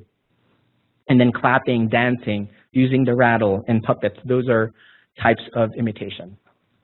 And then moving on to imaginative and creative play. So again, this is a hierarchy. So cause and effect toys are good, but I usually don't want to encourage parents to keep on buying cause and effect toys because it's just very simple. So you basically turn on a switch, it gives you a sound or a light, that's it. So kids with autism kind of turn on and off, but it's not giving them anything else to work with. So usually I encourage parents to buy, again, it's not, so they can have some cause and effect toys, but kind of move out of that. And then moving on to simple toys, so cars and blocks. So we're teaching kids that they can manipulate those toys because the cause and effect, basically they turn on and off the switch, right? But in terms of simple toys, so when you have a car can go back and forth, they can go to the tracks, they can fly, so they can do a lot of things with that. And then the next level would be creative or imaginative play. So again, so kids with autism sometimes have this characteristic lining up of toys or objects because for them it's very simple. right? They don't have to use any imagination. They basically line up toys. They don't know what else to do with that toy. But again, if you kind of do the one-up rule, so you line up toys and then you do a simple track, like back and forth, and then you make it more complicated with like different, so you can put stops in there, and then sometimes, again, flying cars. So those are kind of ways on how to increase or up the ante. And then the next level of play, as I mentioned, is creative or imaginative play. So using objects to represent something that is not. So for example, I asked that too when I asked for specifically for autism. So sometimes using a box, a tissue box as a phone. So we know that the box is not a phone, but we can put meaning to it. We can say, hello, is there someone? Versus kids who take things very literal. So a car is a car, they can never fly. Or like a phone is a phone, a box can never be a phone. So those are the things that you put basically meaning to it. So are they creative? Do they think creatively? And then gradually introduce peers. So sometimes kids might tolerate parallel play, meaning I play here and you play there, and we don't interact at all. And then gradually introduce a playmate, like one playmate or two playmates at a time, and then gradually kind of introduce them to a bigger crowd. All right, so now we move on to behavior. So parents often have difficulty kind of telling the difference between a normal behavior and a behavior that's not typical, right? And in reality, the difference is really hard to tell. It's basically a matter of parents' expectation and the degree of the behavior. And so, as I mentioned, always consider the developmental age of the patient rather than their chronological age. And so, again, a kid might whine and cry. Again, for a 5-year-old kid, for example, they might whine and cry, which should not be typical. But if they're developing at a 2-year-old or a 3-year-old level, then that's expected. And so we kind of always have to balance our expectations of our kids. Again, we have to always consider their developmental level. And then we have to understand that a child's unique developmental progress, and it's necessary in order to interpret and accept their behavior. And then, as we know, child have a great variety of temperament, development, and behavior. And so we should always remember that.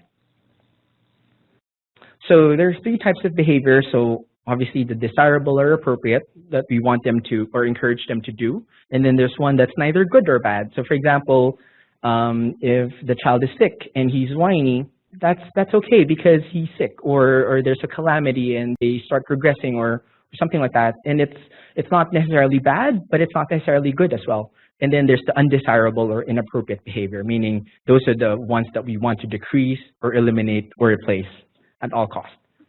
And so now I move on to behavioral management.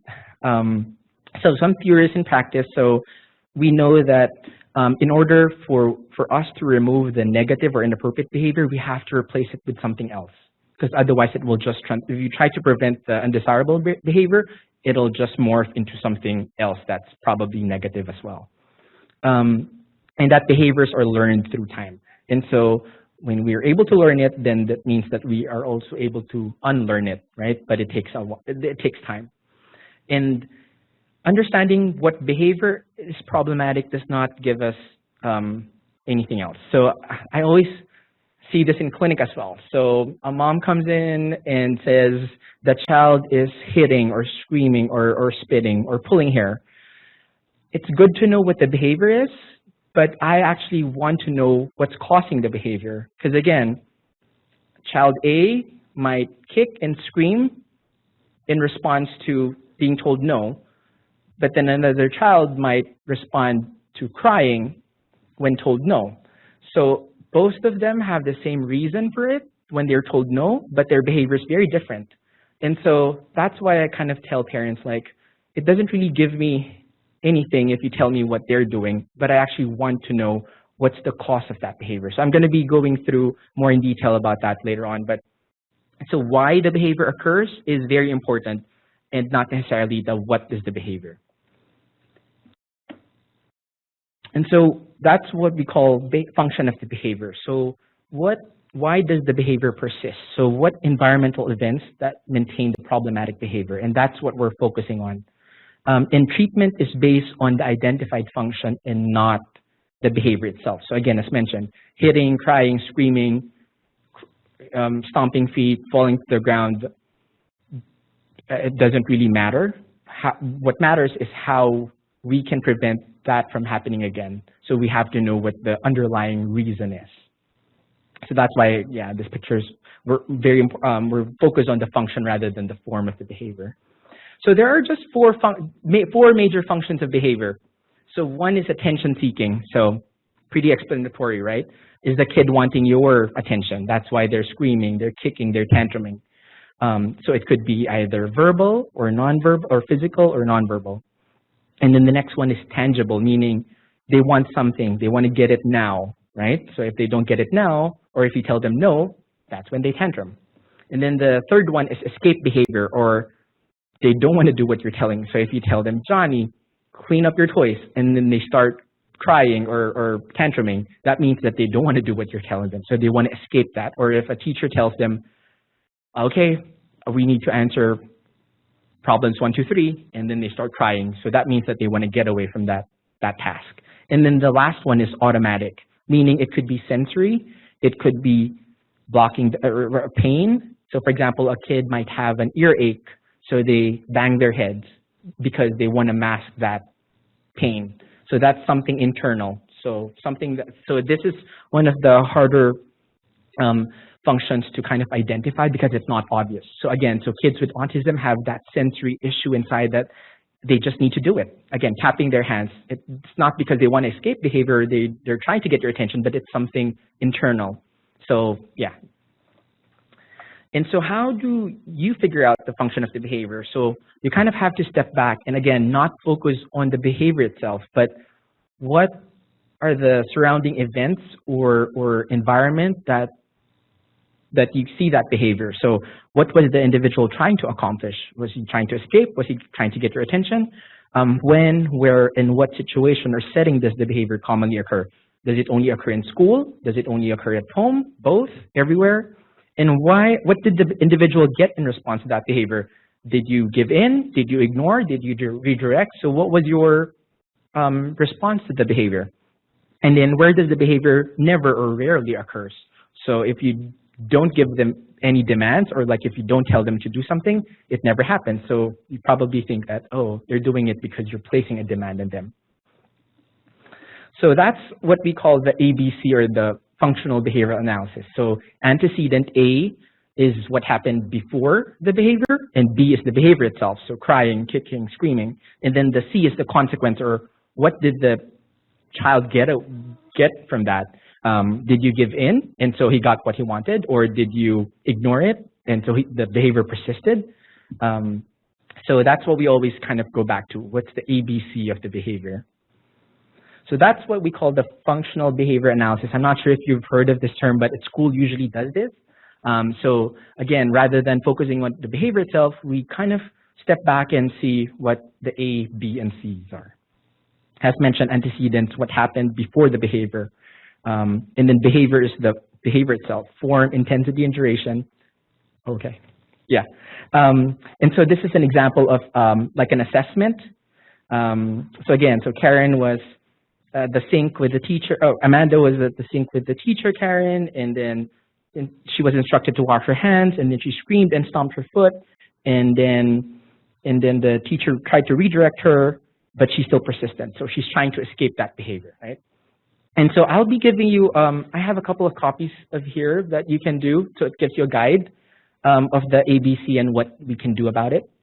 And then, yeah.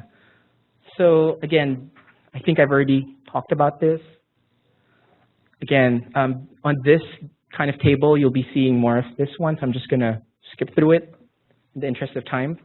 And then lastly, let's see. Okay, so more tips. So again, cool down area. I think it would be nice for kids to have their kind of space that they can just retreat and kind of take them away from that upsetting environment. Ask open-ended questions. And so who, what, where, and why you can ask, but avoid asking why. Why did you cry? Why did you scream? Because you're basically you're kind of judging them right away instead of soliciting more information. So what happened? Who was involved? How did this thing, rather than why. And then disengage for parents. It's easy for us to be frustrated and get caught up in that situation, but I actually tell parents, I know it's easier said than done, but try to engage or just walk away. Obviously, make sure that they're safe, but just ignore. Don't show any emotions, because obviously the more that they see that you're upset, the more that they have an upper hand, like, oh, I can push her buttons, and yeah.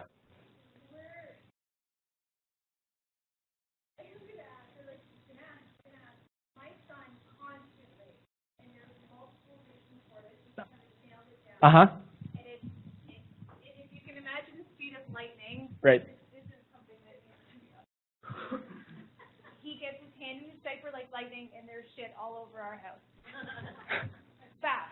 Okay. How do you, like, for me, part of it is you're like, are you reacting? Well, yeah, I'm reacting. There's shit all over the place. I'm like, this is happening every 5 days. I know. And it's so fast. And we can't turn around and change the medication because if we miss a small bowel movement, it's everywhere. And yeah, I'm reacting. I'm reacting like this, and that's a good reaction because I'm not in a bad mood. So I'm right. But at the end of the day, I am mad. Right. And I'm carrying that child like this to the bathtub. Yeah. I know it's, yeah. And so I'm finding it impossible that one no reaction. I know. It's difficult, yeah.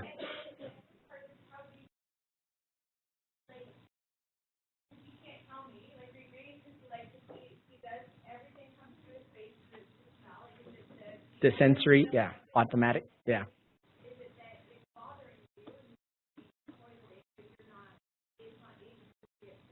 Right. Factors.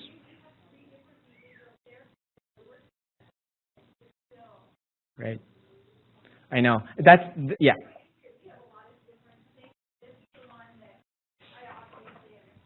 Yeah. Of course.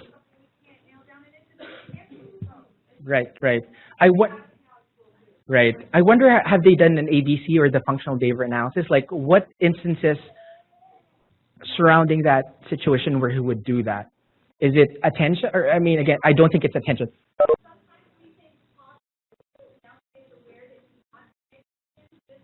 Because he's seeing your reaction.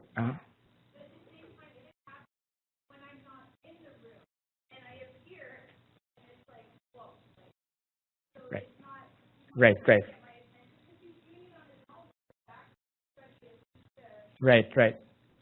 Do you think there's a downtime, like he's bored? Because if they're engaged in something that they like, they wouldn't do that, right? But if there's a downtime, like, oh, what can I do?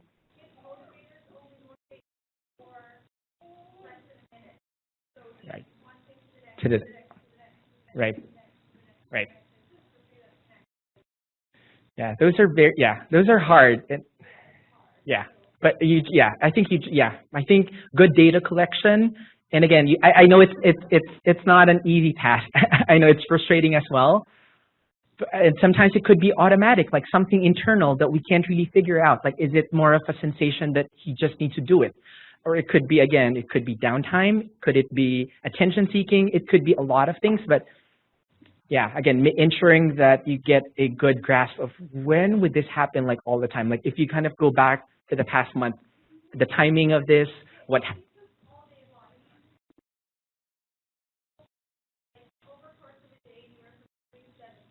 I see. Right. It's not consistent. Right. That's kind of hard, yeah.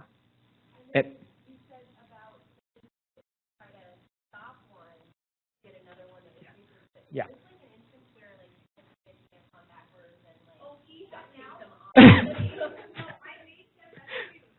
A jump. Oh wow. Could.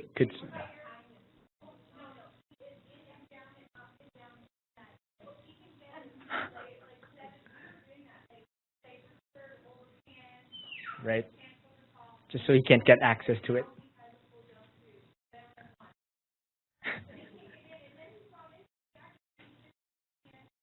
reach to it. Yeah, I see. Yeah, so again, we usually advise OT to kind of work with you and kind of teach those replacement behaviors. So something that he can, is it the sensation that he wants or the smell or something? So maybe put, exactly. And I know there's no easy way, there's no straightforward way. I know.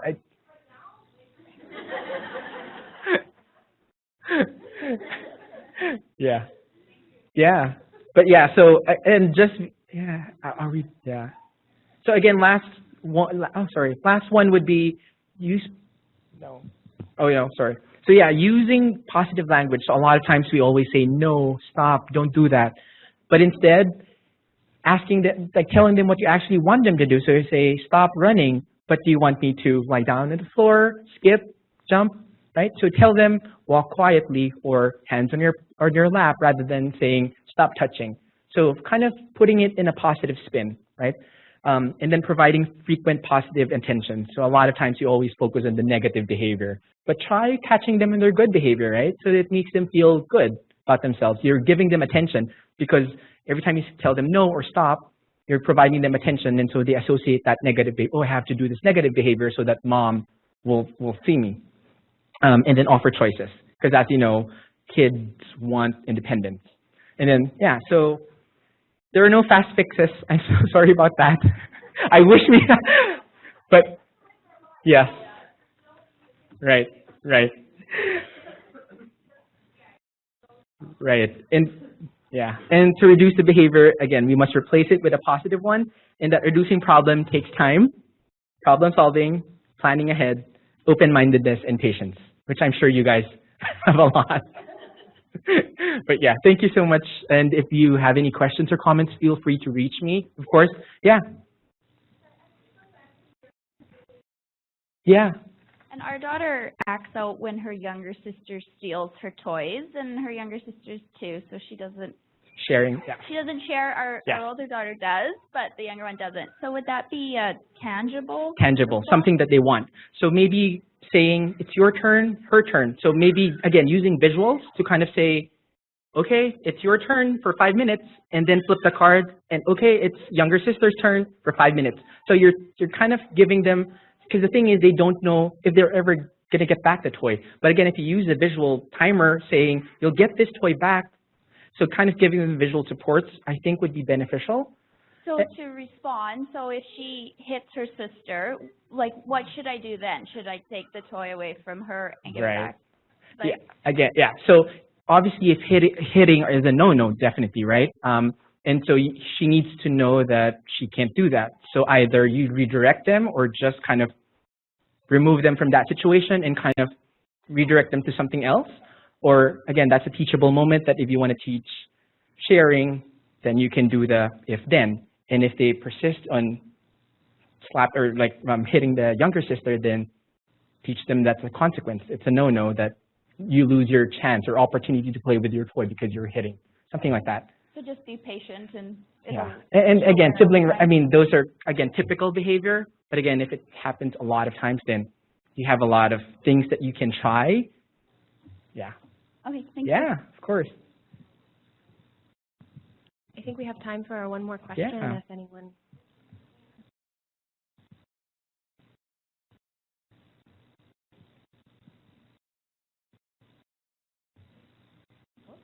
Yeah, so I have some stuff here that I can leave this. So activities to encourage speech and language development and the table for the behavior function. Do we have electronic versions I of those? can send that to Maggie. That would be great. Okay, We can put them up on Facebook. The Facebook, okay. Yeah, as well. Yeah, thank you so much. Again, thank you. Thank you so much. Thank you.